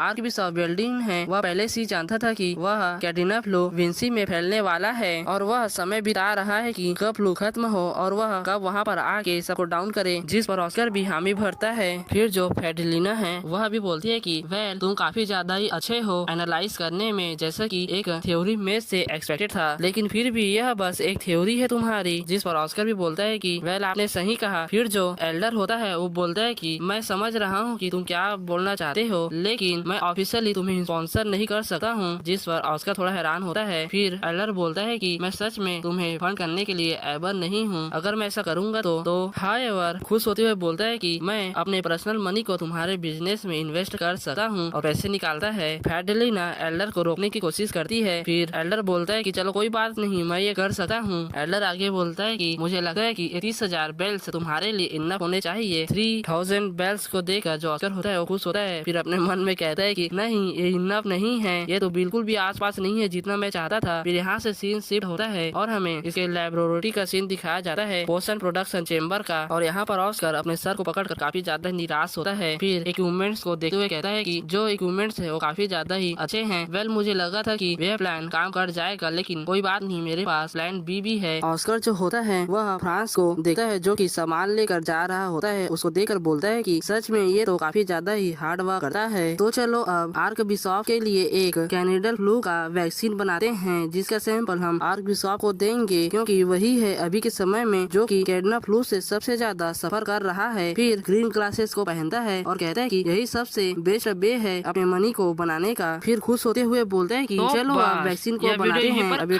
फिर हम आगे देखते हैं इसको, जो कि थोड़ा सा हैरान लग रहा होता है और जो देखकर हैरान होता है वह एक लाल रंग का पोषण होता है। फिर उसको किसी चीज में मिलाते हुए कहता है कि चलो यह टाइम हो गया, और उसको देखकर खुश होते हुए बोलते हैं कि यह इतना बुरा भी नहीं है। ऐसा कहा जाता है जो कि ट्रू मास्टर्स होते हैं वो अपने ग्लास को हमेशा मेंटेन करके रखते हैं। फिर वो पोषण को देखता है और कहता है कि मैंने एक एनर्जी ड्रिंक बना दी है प्रैक्टिस के लिए, लेकिन मैं चिंतित हूँ कि यह काम करेगा या नहीं। फिर हम फ्रांस को देखते हैं जो कि बहुत सारे सामान को एक साथ लेकर आ रहा होता है और चिल्लाते हुए कहता है कि मैं ऐसा करता रहा तो मैं तो मर ही जाऊंगा। फिर ऑस्कर फ्रांस से कहता है कि क्या तुम सारे मेडिकल हर्ब्स को लेकर आ गए जो कि यहाँ पर नहीं है। तभी जो फ्रांस होता है हाथे हाथ उसको लाकर पटक देता है और कहता है कि ऑफ कोर्स मैं ले आया, तुम अपनी आंखों से देख सकते हो। बाय द वे क्या तुम्हारे पास कुछ ऐसा है, मुझे बहुत ज्यादा प्यास लगी है, क्या तुम्हारे के पास कुछ पीने के लिए है। तभी जो ऑस्कर होता है बोलता है कि मेरे पास एक है जो कि रिकवरी पोषण है, क्या तुम्हें चाहिए। तभी फ्रांस बोलता है क्या ये प्राइजी नहीं होगा, मुझे चाहिए। ऑस्कर उसको पोषण को दे देता है। फ्रांस भी खुशी खुशी उसको ले लेता है और कहता है कि थैंक यू। फिर उसको पूरा पी जाता है और कहता है कि ये काफी ज्यादा ही अच्छा था और गर्व भी था, क्या मुझे एक और मिल सकता है। जिस पर ऑस्कर बोलते हैं कि ठीक है। तभी जो ऑस्कर होता है उन मेडिसिन के क्वालिटी को चेक करते हुए बोलता है कि जो इंग्रेडिएंट है वो सच में काफी ज्यादा ही एक्सेलेंट कंडीशन में है, तुमने तो काफी ज्यादा ही अच्छा काम किया है। जिस पर फ्रांस भी खुश होते हुए बोलता है कि मैंने सबसे अच्छा से अच्छा ही चुना है। जो सेलर थे वो मेरे ऊपर सच में गुस्सा हो गए थे इसके कारण। जिस पर जो ऑस्कर होता है उन कठों को देखते हुए कहता है कि जो तुम्हारी आईज हो सच में काफी ज्यादा ही अच्छी है, तुम्हें तो एक मर्चेंट होना चाहिए था इंस्टेड ऑफ मेज। जिसका जवाब देते हुए फ्रांस कहता है कि मैं तो बस यही सोच रहा था कि जो टावर है वह अब खत्म होने वाला है, इसलिए मैं अच्छे से अच्छा काम करने की कोशिश कर रहा था। तभी जो ऑस्कर होता है उसको थोड़ा सा पीट देता है। मार खाने के बाद फ्रांस कहता है कि आखिर तुमने मुझको क्यों मारा। जिस पर ऑस्कर कहता है कि ये सब तुम्हारी ही गलती है। फिर फ्रांस बोलता है कि एनीवे अब मैं तुम्हारे लिए कैसी मदद कर सकता हूँ। एल्डर फेडेलिना ने कहा था कि मुझे तुम्हारी हेल्प करनी है। फ्रांस की इस बात को सुनकर जो ऑस्कर होता है वो एल्डर फेडेलिना के बारे में सोचते हुए कहता है कि वो मेरे ऊपर सच में काफी मीन थी, लेकिन वह इतनी भी बुरी नहीं है। ऑलराइट चलो अब कुछ असली काम करते हैं। फिर जो ऑस्कर होता है उन कठों को उठाता है और अपने मन में कहता है कि ऐसी बात नहीं है कि मुझे एक असिस्टेंट की जरूरत है, लेकिन वहाँ पर लिखा गया है। फिर हमें बताया जाता है जो करेंटली में जो व्हाइट टावर है वह अभी पूरा भर चुका है बहुत सारे चिल्ड्रंस से जो कि प्रॉब्लम्स खड़ी करते हैं, लेकिन एक तरह से देखा जाए तो उनके पास एक्सेप्शनल टैलेंट है। जो कुछ लोग हैं उन्हें पाने की कोशिश कर रहे हैं और कुछ जो है उन्हें अपनी तरफ करने की कोशिश कर रहे हैं, लेकिन फिर भी हम सिर्फ एक चिल्ड्रन की बात करें तो वह एक साथ एक्ट करते हैं और जो वो लोग हैं वह ग्रेंटली कंट्रीब्यूट करते हैं जो टावर की स्ट्रेंथ है उसको, यही लिखा गया था। फिर जो ऑस्कर होता है उन कठों को लेते हुए कहता है कि और उन्हीं में से एक जो चिल्ड्रन है उसका नाम फ्रांस सीरियस है, जो कि यही है फ्रांस। फिर आगे अपने मन में कहता है कि मैं बस अज्यूम कर रहा हूँ कि जो ये है वह बेसलेस क्लेम है जो कि वेरी प्रैक्टिस है, और यही जो पर्सन है वह एवोल्यूशनरी है, और मैं इस बच्चे के बारे में काफी ज्यादा ही क्यूरियस हूँ। यही परफेक्ट टाइमिंग है यह कंफर्म करने की कि यह इतना टैलेंटेड है। फिर फिर गठों को ये दोनों लेकर एक जगह पर रख देते हैं। जो फ्रांस होता है वह ऑस्कर से पूछता है कि मैंने अभी रियलाइज किया कि मैंने इन सभी चीजों को खरीदा है वो सभी तो पॉइजनस है। फिर हमें मेडिसिन को दिखाया जाता है जिसमें से एक होता है ब्लैक लिलीज ऑफ द वैले, एक होता है रेड कैम्बियस और लास्ट होता है गोस्ट मशरूम और एक होता है मिर्वा लीव्स और ये सभी के सभी ही पॉइजनस होते हैं। जिसको देखकर जो ऑस्कर होता है वो बोलता है कि बिकॉज ऑफ ये सभी पॉइजनस है इसका मतलब ये नहीं कि इसको मेडिसिन बनाने में यूज नहीं किया जा सकता है। क्या तुम जानते हो कि पहले इन सभी का यूज क्या बनाने में किया जाता था? जिस पर जो फ्रांस होता है उन हर्ब्स को देखते हुए कहता है कि तुमने तो इन पॉइजनस हर्ब्स को वाटर में डाल दिया और गर्म किया 12 घंटे तक जिसके कारण ये डिटॉक्सिफाई हो चुके हैं। तभी जो ऑस्कर होता है वो बोलता है कि तुमने सही कहा, लेकिन इस मेथड में एक प्रॉब्लम है। इस मेथड से जो हर्ब्स की जो न्यूट्रिशन है वह अल्सो खत्म हो जाती है। फिर आगे बोलता है कि फ्रांस क्या तुम जानते हो कि यान डायनेस्टी में एक डिश है जिसको डम्पलिंग्स बुलाते हैं? जिस पर वो भी बोलता है कि हाँ मैं जानता हूँ और मैंने तो उसको खाया भी है। फिर ऑस्कर बोलता है कि उन डम्पलिंग्स को बनाने के लिए स्टीमर की जरूरत पड़ती है जो कि एक टूल है। फिर ऑस्कर आगे बोलता है कि अगर तुम उस टूल को डिटॉक्सिफाई हर्ब्स को करने में करोगे तो हम सबसे ज्यादा ही न्यूट्रिशंस को बचा पाएंगे इस हर्ब्स की। और बोलते बोलते जो ऑस्कर होता है वो सभी हर्ब्स को एक क्या कहूँ इसको बर्तन कहूँ या पॉट कहूँ उसमें डाल देता है। इस मेथड से हम लोग 90% ऑफ द इंग्रेडिएंट इफेक्ट को बचा पाएंगे। ऑस्कर की बातों को सुनकर जो फ्रांस होता है वो काफी ज्यादा ही हैरान होता है और कहता है कि क्या तुम सीरियस हो? जो पोषण मार्केट में मोनोपोली है वो तो इसके बाद को पूरा नहीं होने देता। और ऑस्कर बोलता है कि ऐसा करना पॉसिबल हो सकता है जैसे कि व्हाइट टावर पहले करता था पोस्टर बनाने के लिए। फिर फ्रांस ऑस्कर को पोस्टर बनाते हुए देखता है और कहता है कि क्या इस प्रोसेस से ये सभी के सभी हर्ब्स डिटॉक्सिफाई हो जाएंगे? जिस पर ऑस्कर बोलता है कि नहीं, बस इस प्रोसेस से जो हर्ब्स है वो अपने सॉफ्टेस्ट स्टेट में पहुंच जाएंगे जिससे कि इसको डिटॉक्सिफाई करना आसान होगा। फिर जो ऑस्कर होता है वह उन हर्ब्स को एक पॉट से दूसरे पॉट में बदलते हुए कहता है कि अब चालू होगा डिटॉक्सिफाई करने का प्रोसेस। फिर ये एयर ड्रेन का इस्तेमाल करता है जिससे कि इन हर्ब्स में से जो टॉक्सिक गैसें हैं वो बाहर निकलने लगती हैं स्टीम के फॉर्म में। फिर ये स्टीम को एक जगह एकत्रित कर लेता है मैजिक की सहायता से और कहता है कि हमें बस अब इस स्टीम से अब टॉक्सिक गैसें को ही बाहर निकालना है, ध्यान से देखना भी इसको। फिर अपने मैजिक का इस्तेमाल करके उसको अलग करने लगता है गैस और स्टीम को। फिर इससे एक पीले रंग का स्फीयर प्राप्त होता है। फिर ये पीले कलर के जो स्टीम होता है उसको और जो टॉक्सिक गैस है और रेड कलर के एक और गैस जो होता है उसको अलग करते हुए कहता है कि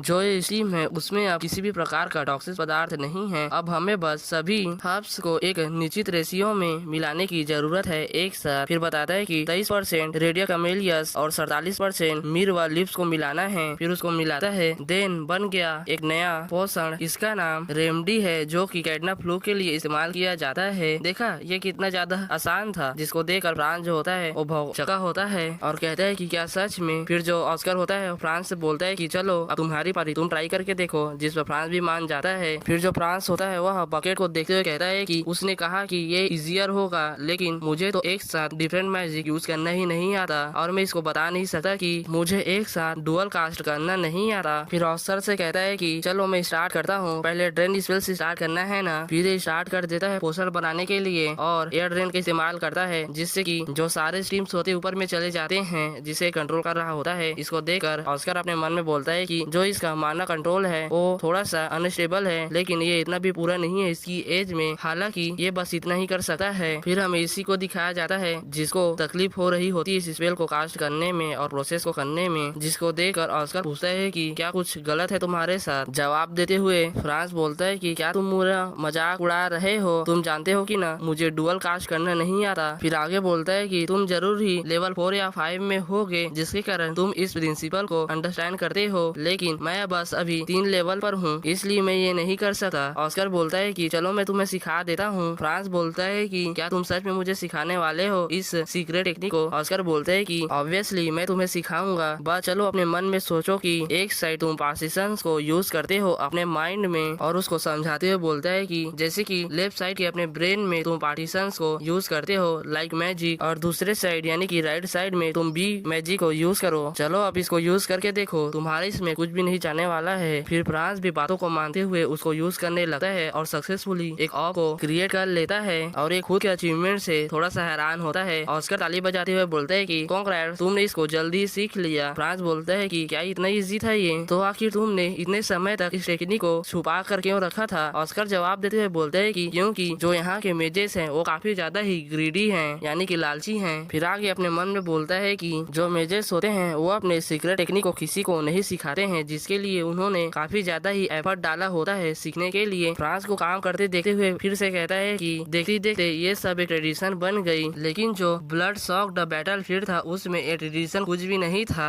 बस ये इंटरेस्ट बनकर रह चुका था। फिर हम यहाँ का सीन दिखाया जाता है और ऑस्कर वॉइस ओवर करते हुए बोलता है कि सर्वाइव करने के लिए सभी को अपने टेक्निक को एक दूसरे से शेयर करना पड़ा। सभी लोग कुछ न कुछ हर दिन सीखते ही थे। अगर सच बात बोलूं तो जो व्हाइट टावर है उसको इंटरेक्टिव टीचिंग की जरूरत है, जिससे जो मेजेस है वे आपस में ही नॉलेज को शेयर कर सके। फिर ये फिर से पोशंस को सक्सेसफुली बना लेता है, खुश होता है काफी ज्यादा। ऑस्कर अपने मन में बोलता है कि अगर मैं सच बात बोलूं तो ये फर्स्ट टाइम था इसका, लेकिन फिर भी इसने पहले बार में ही कर लिया। ऑस्कर इससे बोलता है कि वेल डन, तुम काफी ज्यादा ही टैलेंटेड हो, मैंने सच में एक्सपेक्ट नहीं किया था कि तुम पहली बार में इसे सीख जाओगे। फ्रांस भी खुश होते हुए बोलता है कि ये सब तुम्हारे अच्छे एक्सप्लेनेशन के कारण ही हुआ है। ऑस्कर भी उसको टीज करते हुए बोलता है कि पहले तो तुम मेरे ऊपर काफी ज्यादा ही गुस्सा कर रहे थे। फ्रांस नीचे बैठता है और पोटली को देखते हुए कहता है कि यहाँ पर बहुत सारे इंग्रेडिएंट अभी भी बचे हैं, इनको चलो डिटॉक्सिफाई करने के लिए स्टार्ट करते हैं। ऑस्कर भी इसके बातों को सुनकर खुश होता है और कहता है कि चलो अब सबसे बड़ा स्टीमर को डिटॉक्सिफाई करते हैं और सबको एक साथ ही एक्सट्रैक्ट करते हैं, जिस पर ये भी मान जाता है। फिर हमें कुछ घंटों बाद का सीन दिखाया जाता है। इन्होंने बहुत सारे पोशंस के बोतल को बना लिया होता है। हमें फ्रांस को दिखाया जाता है जो कि काफी ज्यादा ही उसका हालत खराब होता है और ऑस्कर बोलता है कि हमने 500 और 14 बोटल्स बनाई हैं सभी मिलाकर। तभी हमें इसको दिखाया जाता है जो कि आते हुए कहता है कि ऑस्कर एक प्रॉब्लम आ चुकी है। ऑस्कर भी कहता है कि कौन सी। फिर हमें ये एक पेपर को दिखाते हुए बोलता है कि सॉरी, पेपर में लिखा होता है कि जो अजूरे टावर की फार्मास्यूटिकल कंपनी है न्यूटेक, उन्होंने कंफर्म किया है कि वो सीरीन विजिट करेंगे 1 आवर में और उन्होंने अपने पर्पस को प्रेज्यूम किया है कि वे आर्क बिशप बाल्डविन से मिलेंगे। पेपर को ऑस्कर को देते हुए कहता है कि ऐसा लगता है कि हम थोड़े से लेट हो गए, जिसको देखकर ऑस्कर बोलता है कि उन्होंने बिना किसी प्लान के उनसे मिलने का प्लान बना लिया। फिर मैक्सिन आगे बोलता है कि अगर उनको कॉन्ट्रैक्ट हमसे पहले मिल गए तो हम क्या करेंगे। फ्रांस बोलता है कि हमारी सारी मेहनत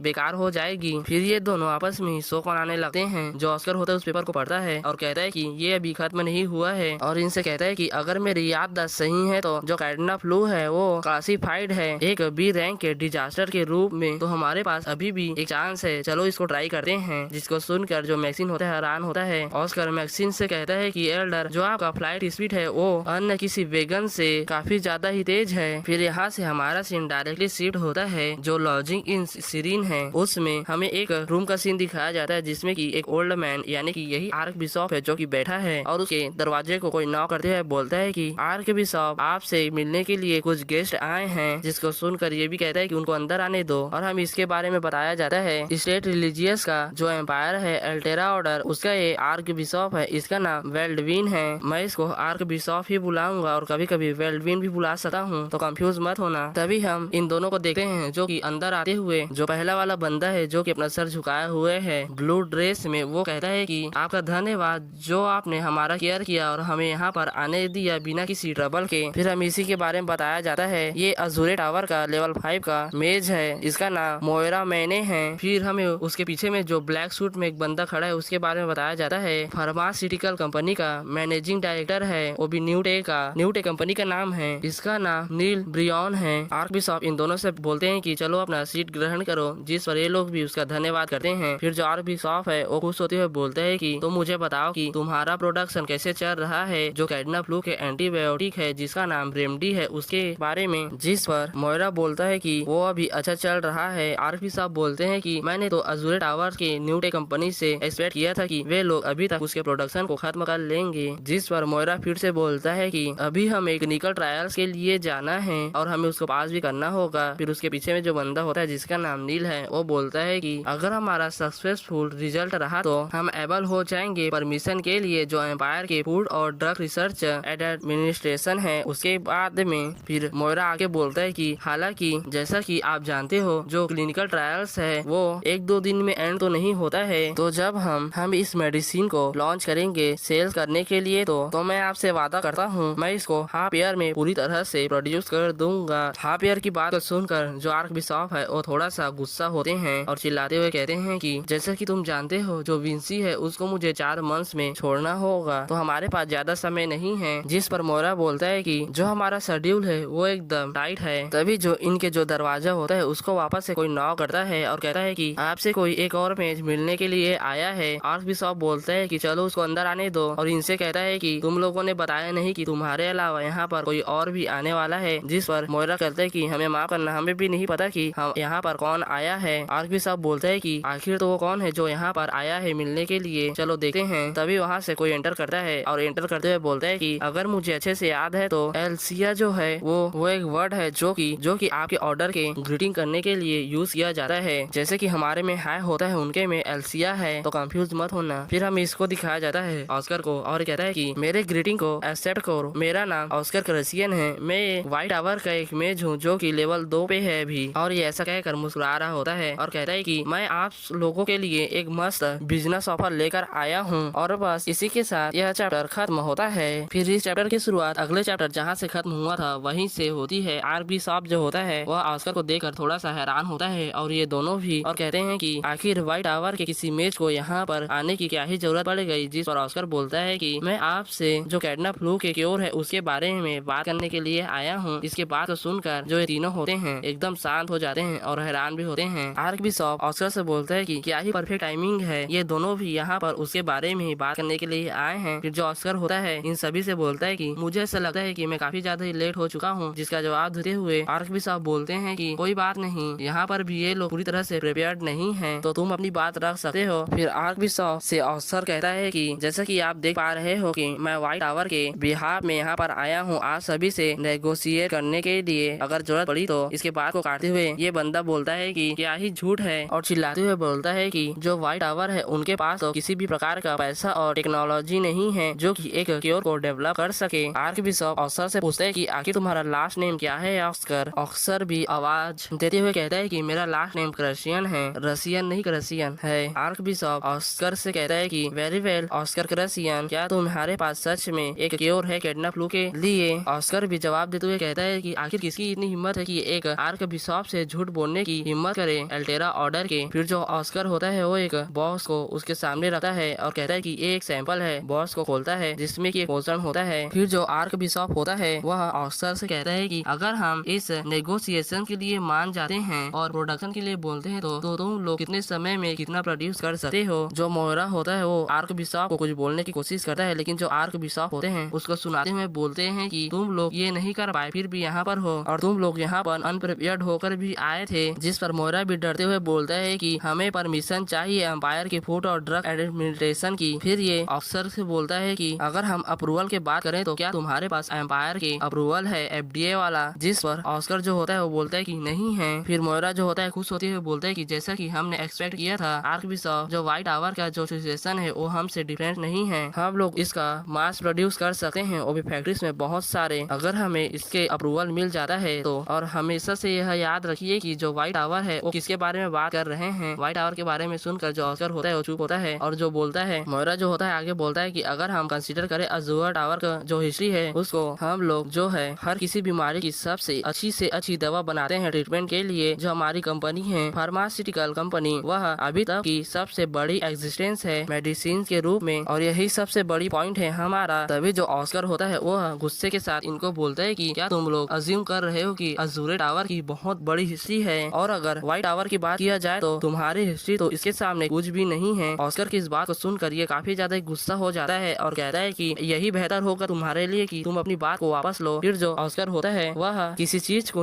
उनके तरफ फेंकते हुए कहता है कि अगर हम कॉन्टिनेंटल हिस्ट्री की बात करें तो जो मैजिक टावर है वह सबसे पहले स्टैब्लिश हुआ था वह व्हाइट टावर ही था। तुम लोग बस 5 ईयर के जो डिफरेंस है उसके लिए ही इतना ज्यादा ही उड़ रहे हो। जस्ट 5 ईयर्स ये इतना बड़ा भी समय नहीं होता है। और जो 5 साल की डिफरेंस की तुम बात कर रहे हो, जो अजूर टावर का टावर मास्टर है वो इसके सामने कुछ भी नहीं है। और ये सब काफी गुस्से के साथ कह रहा होता है और आगे कहता है कि जो गैप है अजूर टावर और व्हाइट टावर की वह कभी भी एक साथ नहीं हो सकती है, क्योंकि जो व्हाइट टावर है उसकी हिस्ट्री 1000 ईयर की है और जो तुम्हारी है ओनली 5 ईयर्स की है। तो क्या तुम्हें पता चला कि आखिर हिस्ट्री कैसे हुआ करती है। ऑस्कर की इस बात को सुनकर ये काफी ज्यादा ही चिड़चिड़ाया जाता है। ऑस्कर जो होता है और बोलता है कि क्या तुम भूल रहे हो कि जो व्हाइट टावर की पहले मोनोपोली थी पोशन मार्केट में वह 20 ईयर्स से चली आ रही थी, लेकिन 20 ईयर्स पहले यह खत्म हो गई क्योंकि जो मेडिसिन बनाने के जो स्क्रॉल्स है वह नष्ट कर दी गई थी डीमंस के द्वारा। ऑस्कर की इन सभी बातों को सुनकर जो मोयरा होता है वह कहता है कि ये तो सब फास्ट की बातें हैं, लेकिन तुम अभी की बात करो। फिर इसको काफी ज्यादा ही खतरनाक अचानक से प्रेशर महसूस होता है और जो ऑस्कर होता है वो अपने प्रेशर को रिलीज करते हुए काफी डरावने अंदाज में बोलता है कि क्या तुम फास्ट को भूल गए। फिर शांत हो जाता है और कहता है कि अगर उसके बारे में बात करें तो फिर ये दोनों मोयरा और नील अपने मन में सोचते हैं कि हमने जो अभी सेंसेशन फील किया क्या सच में वह इस लेवल 2 के मेज से आ रहा था। जो इसका ऑरा था वह सच में काफी ज्यादा ही खतरनाक था। फिर ऑस्कर जो होता है आगे बोलता है कि मैं तुम सबको रिवाइंड करवाना चाहता हूँ कि तभी अचानक से कोई आता है जो कि कहता है कि आर्कबिशप मुझे माफ करना आपके मीटिंग में इंटरप्ट करने के लिए, लेकिन ये एक अर्जेंट कॉल है। आर्कबिशप पूछते है कि कहाँ से। ये जो कॉल आया है वह लॉर्ड ऑफ विंसी ने किया है। तभी जो आर्कबिशप होता है वह कॉल को पिक करता है और कहता है कि एल्सिया, वही नमस्ते टाइप जैसे कि हम लोग कहते हैं, और आगे बोलता है कि मैं आपसे थैंकफुल हूँ कि आपने हमें काफी ज्यादा काइंडनेस दिखाया है। फोन से जो बंदा होता है वो बोलता है आर्कबिशप से, जो आर्कबिशप होता है वो बोलता है कि तुम किस काइंडनेस की बात कर रहे हो। फिर जो फोन पे बंदा होता है वो बोलता है कि जो आपने कैटना फ्लू के लिए क्योर जो हमें भेजा था उसके लिए मैं बोल रहा हूँ। क्योर जो होता है उसकी बात को सुनकर आर्कबिशप जो होता है वो हैरान होता है और कहता है कि किस क्योर की आप बात कर रहे हो। जो फोन पे बंदा होता है वो बोलता है कि जो आपने व्हाइट टावर के एल्डर द्वारा प्रिपेयर करवा कर जो सीक्रेटली हमें भेजा था मैं उसकी बात कर रहा हूँ। जो क्योर है वो सच में काफी इफेक्टिव है। आपका धन्यवाद जो आपने हमारी मदद की। आर्कबिशप ये सब सुनकर हैरान होता है। जो फोन पे बंदा होता है आगे बोलता है कि जो सारे के सारे पेशेंट से कैटना फ्लू के वह कुछ ही घंटों में ठीक हो गए। ये सच में एक चमत्कार से कम नहीं है। ये जरूर ही गॉडेस की ब्लेसिंग होगी। इन सभी बातों को सुनकर जो ऑस्कर होता है वह मुस्कुरा रहा होता है। जो आर्कबिशप होता है वो पूछता है कि क्या उस क्योर का कोई साइड इफेक्ट है। फोन पे जो बंदा होता है बोलता है कि जैसे कि आप जानते हो और अभी तक हमें कोई भी इसका साइड इफेक्ट नहीं मिला है। ये सच में काफी ज्यादा ही अमेजिंग है। क्या आप हमें सेकंड बैच को प्रिपेयर करके बेच सकते हो जिससे हम और लोगों को ठीक कर सकते हैं। और मैंने जो व्हाइट टावर के एल्डर से पूछा था कि फिर हमें मैक्सिन को दिखाया जाता है जो कि कह रहा होता है कि ये सब आर्कबिशप की तरफ से है। यही उसने कहा। जो फोन पे बंदा होता है वो कहता है। फिर जो आर्कबिशप होता है वो उसको जवाब देते हुए बोलता है कि हम सेकंड बैच के जो पोर्शंस है उसको जल्द ही भेज देंगे जितनी जल्दी हो सके। मुझे लगता है कि इसमें ज्यादा समय नहीं लगेगा। जिस पर फोन वाला बंदा भी थैंक यू कहता है और ग्रीटिंग करके फोन को काट देता है। फिर आर्कबिशप ऑस्कर से कहता है कि ऑस्कर क्या तुमने ये सब किया है। ऑस्कर भी कहता है कि ऐसा लगता है कि ये सब शांति से चला गया या मतलब हो गया। तभी हमें मोयरा को दिखाया जाता है जो कि गुस्सा होता है और चिल्लाते हुए बोलता है कि आर्कबिशप ये सभी ने जो FDA लॉ है उसके अगेंस्ट गए हैं, इनको पनिश करने की जरूरत है। जिस पर आर्कबिशप बोलते हैं कि इसकी कोई भी जरूरत नहीं है। ऑस्कर बोलता है कि जैसा कि तुम जानते हो लॉस के बारे में, क्या तुम किसी भी प्रकार के जो वॉर है उसके बारे में जानते हो। जिस पर मोयरा बोलता है कि तुम टॉपिक को चेंज करने की कोशिश तो बिल्कुल भी मत करो। आखिर तुम वार को बीच में क्यों ला रहे हो। मोयरा की इस बात को सुनकर जो ऑस्कर होता है वो थोड़ा सा हैरान होता है और अपने मन में सोचने लगता है कि ऐसा लगता है कि जो लास्ट के 20 ईयर्स से वो इनके लिए काफी ज्यादा ही पीसफुल था, इसलिए बिल्कुल ही वॉर्स के बारे में भूल चुके हैं। फिर आगे उनसे बोलता है कि 22 ईयर्स पहले वे लोग जिन्होंने डिमोन्स के खिलाफ अपने वेपन्स उठाए थे लड़ने के लिए एक पैंडेमिक में, वे लोग वॉर के चलते जल्दी ही घायल होते थे जिसके कारण मेजेसो ने जल्दी ही ट्रीटमेंट को प्रोड्यूस किया। लेकिन हमें FDA से अप्रूवल की जरूरत थी। लेकिन जो अप्रूवल आती तब तक तो जो पीपल्स बीमार थे वे लोग मर जाते या घायल थे वे लोग। तो जो हमारे मैजिस्ट्री थे उन्होंने ट्रीटमेंट के बारे में जो आर्टिकल 42 और क्लाउज 8 है उसमें एक नया नियम जोड़ा कि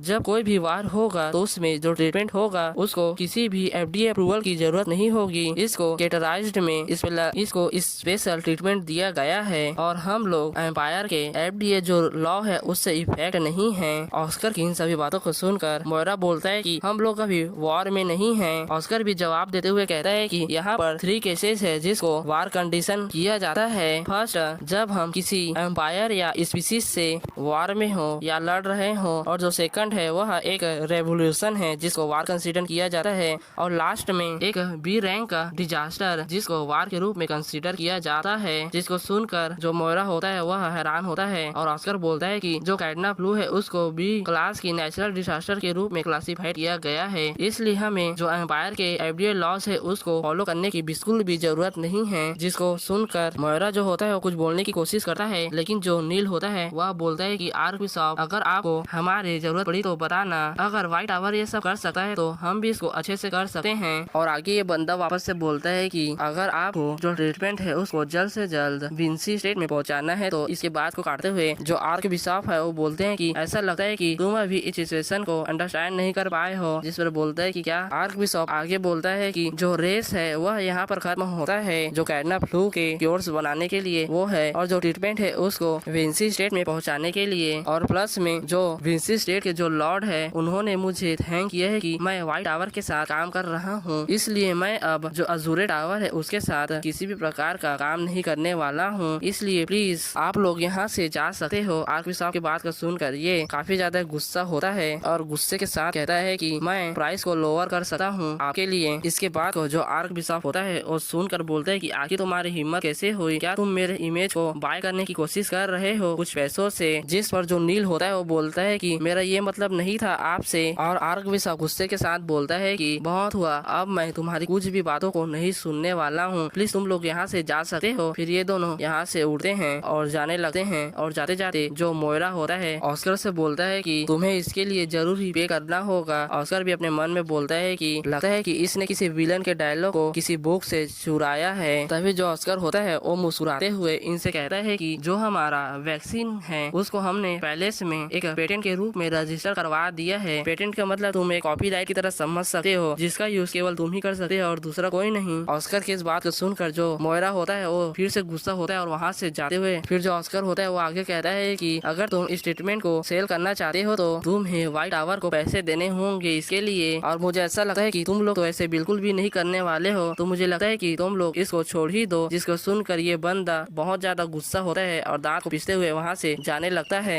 तभी जो नील होता है वो कामली आर्कबिशप से कहता है कि चलो मैं आपको बाद में मिलता हूँ आर्कबिशप। फिर वो वहाँ से जाने लगता है शांति से, ऑस्कर के साइड से निकलता है। तभी जो ऑस्कर होता है उसको एक सेंट स्मेल होता है, जिसको स्मेल कर वह उसकी तरफ पीछे से देखता है और कहता है कि इसके पास एक यूनिक सेंट है, जैसा कि उस बंदे ने बताया था, एकदम रिफ्रेशिंग और क्लियर माइंड स्मेल। 10 साल मैं समझ गया तो आखिर यहाँ पर क्या चल रहा है, और यह काफी ज्यादा ही हैरान होता है। तभी वो दोनों यहाँ से चले जाते हैं। ऑस्कर भी कुछ नहीं बोलते उनको जाते हुए देखकर। तभी जो आर्कबिशप होते हैं वो हंसते हुए कहता है कि तुम यहाँ पर क्यों नहीं बैठते, अब लोग हम लोग एबल है कि एक साथ बात कर सकते हैं। ऑस्कर भी थैंक करते हुए वहाँ पर बैठ जाता है, और जो आर्कबिशप होते हैं वो बोलते हैं कि हमारे लिए यही बेटर होगा कि हम पहले ही प्राइस है उसको डिस्कस कर लें। जो अजूरे टावर के टेक कंपनी है वे लोग पोसस बनाने के लिए 2 मिलियन बेल्स मांग रहे थे। ऑस्कर इस बात को सुनकर स्माइल करता है और कहता है कि अगर हम लोग चाहे तो 2 नहीं, चलो इसको 5 मिलियन करते हैं, हमें 5 मिलियन चाहिए। आर्कबिशप उसकी बात को सुनकर हैरान होता है और कहते हैं कि क्या तुम सच में इतना सीरियस हो। फिर हमें कुछ घंटों बाद व्हाइट टावर का सीन दिखाया जाता है, जहाँ पर कोई चिल्लाते हुए बोलता है कि क्या ये सच में एक 10 बिलियन का चेक है, और ये एल्डर फेडेलिना होती है। चेक को देखकर इसकी आंखें और गुर्दा दोनों ही बाहर आ जाती है और कहता है कि ये तो 10 मिलियन बेल्स है। ऑस्कर भी खुश होते हुए कहता है कि हाँ आपने सही कहा। फिर ये दोनों जो होते उससे चिपकते हुए बोलते हैं, खासकर एल्डर फेडेलिना कहती है कि मैं जानती थी कि तुम ये सब जरूर ही कर सकते हो। मैक्सिन भी बोलता है कि मुझे तो तुम्हारे ऊपर पहले से ही विश्वास था। तभी हमें एल्डर को भी दिखाया जाता है जो कि चेक को देखते हुए बोलता है कि ये तो सच में काफी ज्यादा ही सरप्राइजिंग कि तुमने इसे कर दिखाया। जो आर्कबिशप है वो इतना देने के लिए मान गए। तभी जो ऑस्कर होता है वह सभी से बोलता है कि ये तो बस एक एडिशनल फीस है, जिसको सुनकर एल्डर जो होते हैं वो थोड़ा सा हैरान होते हैं। ऑस्कर जो होते हैं वो आगे बोलता है कि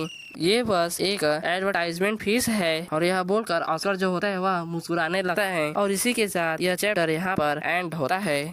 तो इस चैप्टर की शुरुआत जहाँ से पिछला चैप्टर खत्म हुआ था वहीं से होती है, और जो एल्डर होते हैं वह बोलते हैं कि क्या यह एडवर्टाइजमेंट फीस है, जिस पर ऑस्कर भी हाँ बोलता है। एल्डर चेक को देखते हैं, फिर तभी इनको एक अनाउंसमेंट सुनाई देती है जो व्हाइट टावर्स की तरफ से था। जो अनाउंसमेंट था उसमें बताया जा रहा था कि जो आर्कबिशप बेल्डविन है वह कैडना फ्लू के खिलाफ रेवुलेशन ब्रेकआउट कर रहे हैं। हमें जल्द से जल्द जो एंटीबायोटिक है उसको प्रिपेयर करना होगा। फिर हमें फास्ट की कुछ सीन को दिखाते हुए बताया जाता है कि जो आर्कबिशप है वह एम कर रहा है कि वह नेक्स्ट टर्म में कार्डिनल पोजीशन को ग्रहण करे और प्राप्त करे। उसको मदर ऑफ अर्थ से रेवोल्यूशन प्राप्त हुआ है, और जो आर्कबिशप है उसके लिए जो आर्कबिशप टाइटल है वह उसके लिए कुछ ज्यादा ही महत्वपूर्ण है, इसलिए वह उसको छोड़ना नहीं चाहता। और शायद वह उसको इसीलिए पसंद करता है क्योंकि उसको 1 मिलियन बेल्स मिलते हैं कॉन्ट्रैक्ट के रूप में। और यही सब है जो मैंने उनसे पूछा था, और ये सब ऑस्कर बोल रहा होता है। काफी काफी ज्यादा खुश होते हुए और आगे बोलता है कि और एक्सचेंज में मैंने कहा कि मैं वैक्सीन और एंटीबायोटिक एक वीक में बना कर दे दूंगा, जिस पर एल्डर भी खुश हो जाता है और कहता है कि फेडलिना, क्या तुम ऑस्कर से डिसिप्लिनरी एक्शन के लिए 3 टाइम्स पे करवाने वाली हो अब? लेकिन उसने तो 3 टाइम्स नहीं 400 टाइम्स पैसे को लौटा दिया है। हमें अब यहाँ पर डिसिप्लिनरी एक्शन को खत्म कर देना चाहिए। क्या किसी को कोई भी ऑब्जेक्शन है? जिस पर फेडलिना भी खुश होते हुए नहीं बोलती है। फिर एल्डर ऑस्कर से बोलते हैं कि ऑस्कर, क्या तुम्हें किसी भी सपोर्ट की जरूरत है? क्या तुम मुझे बता सकते हो? ऑस्कर भी बोलता है कि हाँ, मुझे कुछ लेवल 4 के या उससे भी अधिक लेवल के मेजों की जरूरत है, जितनी जल्दी हो सके उतनी जल्दी। जिस पर एल्डर बोलते हैं कि ठीक है, मैं उन सबको गैदर कर दूंगा, वो सब मेरे ऊपर छोड़ दो। यहाँ पर वॉलंटियर्स है, उसको मैं तुम्हारे पास भेज दूंगा। एल्डर फेडलिना, क्या तुम सबको अनाउंसमेंट के थ्रू बुला सकती हो मैजिक टावर में? जिस पर फेडलिना भी क्यूट सा फेस बनाते हुए बोलती है कि आखिर मैं उनसे क्या कहूँगी। जिस पर एल्डर मुस्कुराते हुए बोलते हैं कि उनको पोषण प्रोडक्शन के बारे में बता दो और बताओ कि 4 लेवल या उससे अधिक लेवल के मैजिसों को वहाँ पर बुलाया जा रहा है और उनको उसके काम के लिए पैसे दिए जाएंगे और उन सभी को उनके प्रतिदिन के मील में मीट दिया जाएगा, एक साइड डिश के रूप में। फिर हमें कुछ घंटों बाद का सीन दिखाया जाता है पोषण प्रोडक्शन लैब में। ये सभी एक साथ गैदर हो चुके होते हैं। फिर इन दोनों को दिखाया जाता है, जिसमें से ग्रीन हेयर वाला बंदा बोलते हैं कि क्या वो हमें सच में मीट देने वाले हैं? जिस पर ब्राउन हेयर वाला बंदा बोलता है कि बल्कि ये एक रूमर हो, लेकिन यहाँ पर आने में क्या जाता है, शायद वे हमें और क्या चिकन दे सकते हैं। तभी यहाँ पर ऑस्कर और फ्रांस की एंट्री होती है, जो कि आते हुए इन सभी को देख रहे होते हैं।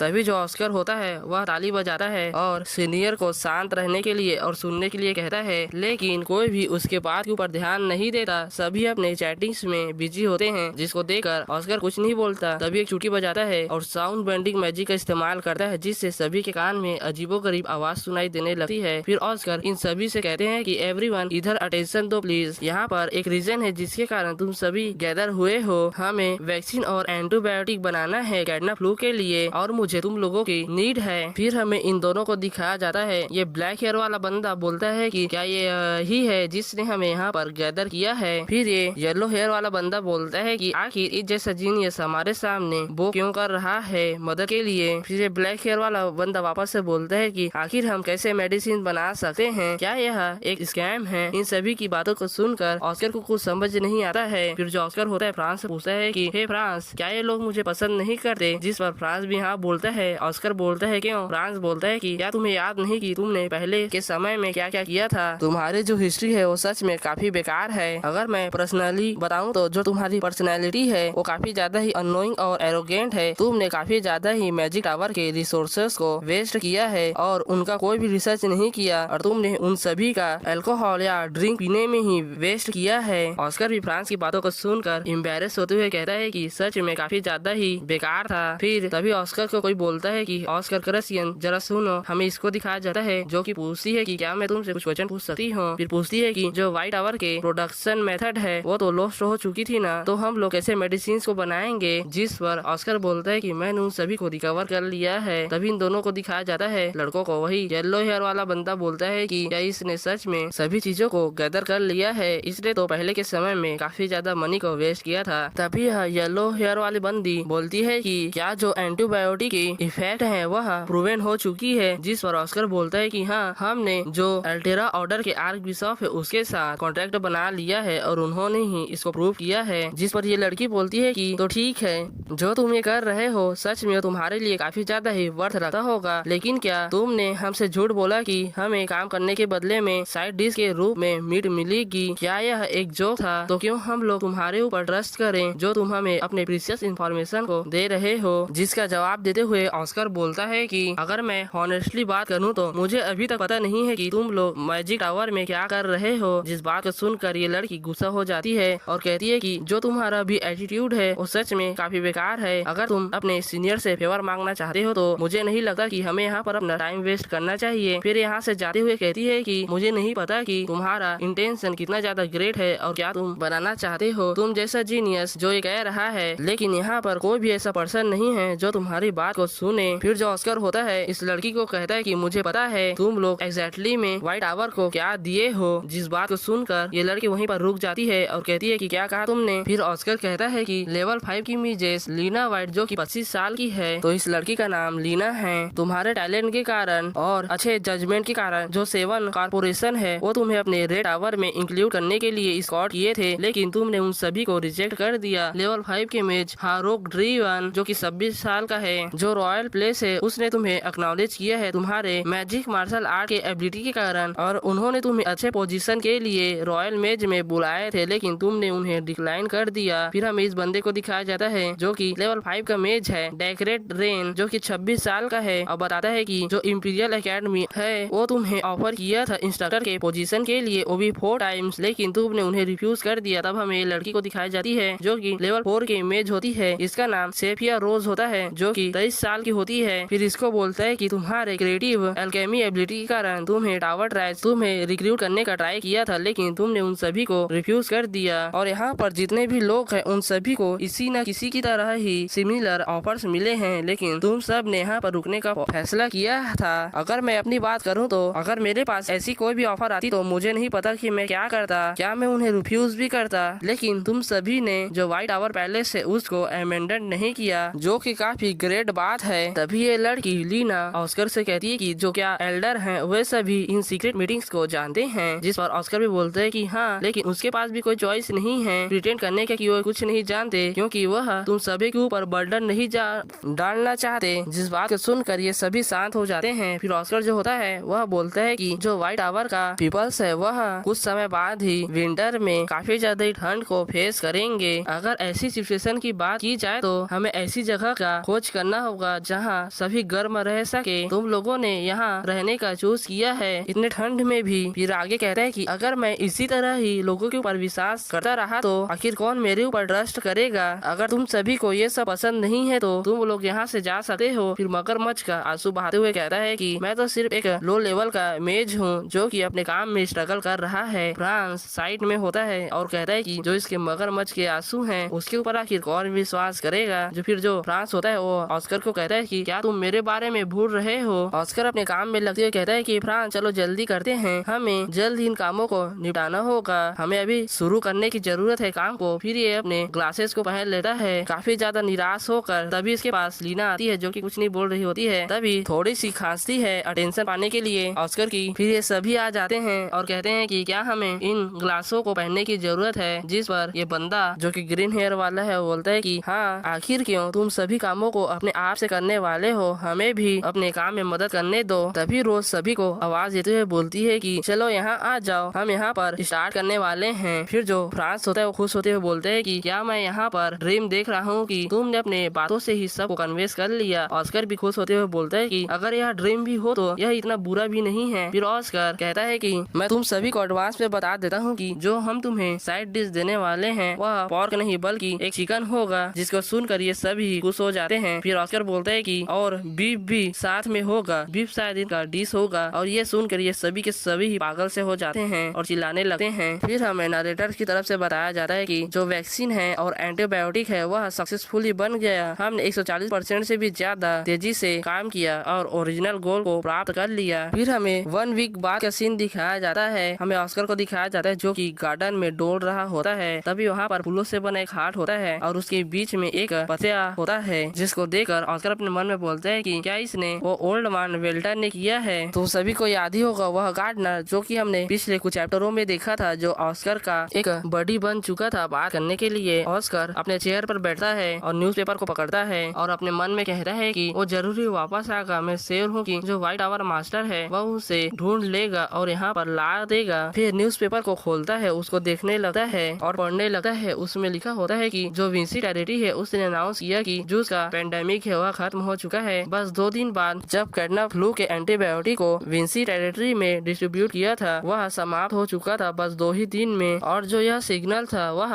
दर्शाता है कि जो व्हाइट टावर का रिवाइवल है वह अब बिगनिंग हो चुका है। व्हाइट टावर के कारण पोषण मार्केट में थोड़ी सी हलचल हुई है। यह एक ग्रेट वेव था। न्यूज़पेपर में आगे लिखा होता है कि जो ऑस्कर रसियन है उसको, जो आर्कबिशप ऑफ वेल्डविन है उसको ऑस्कर को नॉमिनाइज किया गया एयर पीस अवार्ड के कैंडिडेट के रूप में। फिर हमें दिखाया भी जाता है जो कि बेल्विन होता है ऑस्कर को ऑस्कर के साथ हाथ मिला रहा होता है। न्यूज़पेपर को पढ़कर जो ऑस्कर होता है वो कहता है कि जो चीजें हैं वो मेरे प्लान के हिसाब से ही जा रही है। तभी फ्रांस खुश होते हुए चिल्लाते चिल्लाते आता है कि ऑस्कर ऑस्कर, और कहता है कि मुझे कुछ अवेशम मिला है। जो वैक्सीन की ऑर्डर्स है वह अब आती ही जा रही है। क्या तुमने इन सभी लिस्ट को दिखा है कि जो नॉर्थर्न टेरिटरी है वह इन सभी चीजों को ऑर्डर कर रहे हैं। यहाँ तक कि इंपीरियल फैमिली भी ऑर्डर दिया है वैक्सीन के लिए। अब हमारे लिए जो 1 मिलियन से वह कुछ भी नहीं है। सर फ्रांस की बातों को सुनते हुए कहता है कि हाँ तुमने सही कहा, अगर किसी को अपने लाइफ की चिंता है तो उसको वैक्सीन लेना ही होगा। फ्रांस भी बोलता है कि ये सब काफी ज्यादा ही कूल है ना। ऑस्कर फ्रांस को कहता है कि तुम सच में काफी ज्यादा ही स्मार्ट हो। तुम जानते हो कि जो वैक्सीन का डिमांड है वो कुछ ज्यादा समय तक मेंटेन नहीं रहेगा। फ्रांस थोड़ा सा गुस्सा होते हुए बोलता है कि क्या मैं तुम्हें एक इडियट दिखा हूँ। एक बार जो वैक्सीनेशन है वो खत्म हो गया तो आखिर वैक्सीन को कौन बाय करेगा। जो नेक्स्ट ब्रेकआउट है वह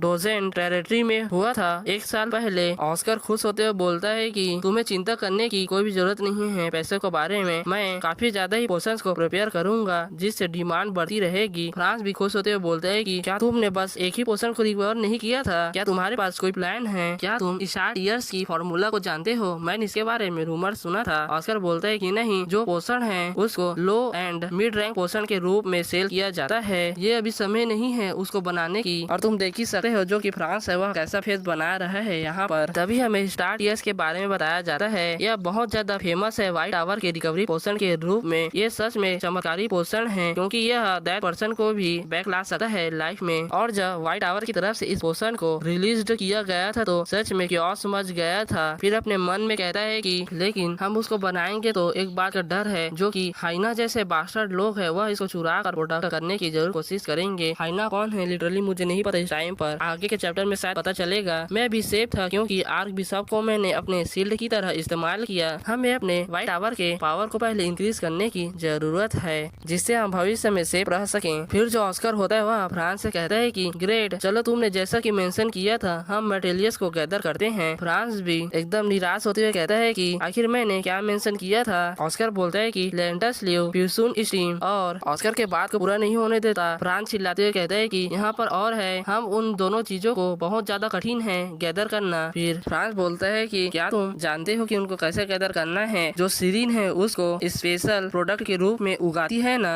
जवाब देते हुए फ्रांस बोलता है कि सीरीन का स्पेशल प्रोडक्ट यह बहुत पहले था लेकिन अब नहीं है। ये बहुत समय हो गया जब उन्होंने हर्ब्स के फील्ड में ग्रेव करना छोड़ दिया, वे सब अब खत्म हो चुके हैं। फ्रांस की इस बात को सुनकर ऑस्कर काफी ज्यादा ही हैरान होता है। तभी यहाँ से हमारा सीन शिफ्ट होता है और जो फ्रांस होता है वह चिल्लाते हुए कहता है कि क्या तुम पूरी तरह से पागल हो चुके हो? क्या तुम सच में यहाँ पर आना चाहते थे क्योंकि तुम्हें मेरे बात के ऊपर विश्वास नहीं था? और वह काफी ज्यादा ही कांप रहा होता है और हमें ऑस्कर को दिखाया जाता है जो कि सीरियस होता है। तभी फ्रांस कहता है कि क्या हमें सच में यहाँ से पैदल चलने की जरूरत है जबकि हम कैरियज में जा सकते हैं? फिर कैरियज वाला बंदा कहता है कि जो कैरियज है वो इससे ज्यादा डीप में नहीं जा सकता है। इस बात को सुनकर जो ऑस्कर होता है वो सच में काफी ज्यादा ही निराश हो जाता है। फिर हमें एंट्रेंस को भी दिखाया जाता है जो कि पेड़ के बहुत दूर होता है और ये लोग बहुत दूर यहाँ पर खड़े हुए होते हैं। ऑस्कर कहता है कि जरा सा रुको, हमें यहाँ से लगभग 10 माइल चल कर जाना होगा। माइल्स की बात को सुनकर जो फ्रांस होता है वो बोलता है कि आखिर तुम किस माइल की बात कर रहे हो? वो तो डिस्टेंस को नापने का जो यूनिट है वो तो काफी ज्यादा ही पहले विलुप्त हो चुका है ना।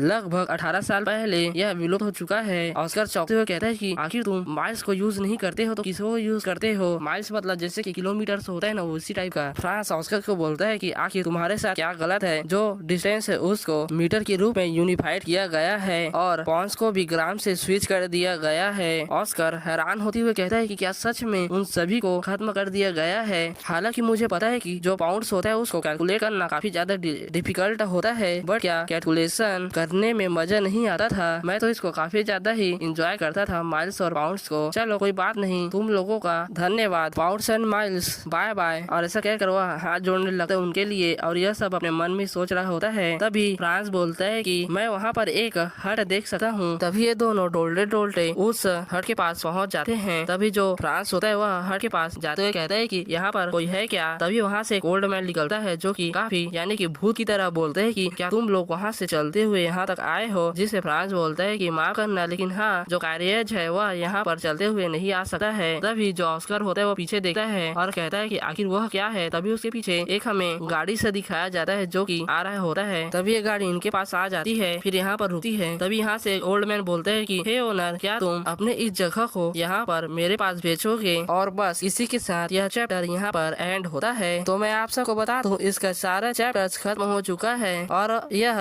ऑन गोइंग हो चुका है। जैसे जैसे वीकली इसके चैप्टर्स आते जाएंगे मैं धीरे धीरे कर एक्सप्लेन करता जाऊंगा। I hope you understand. तो चलो मिलते हैं अब किसी और न्यू वीडियो में, तब तक के लिए बाय बाय।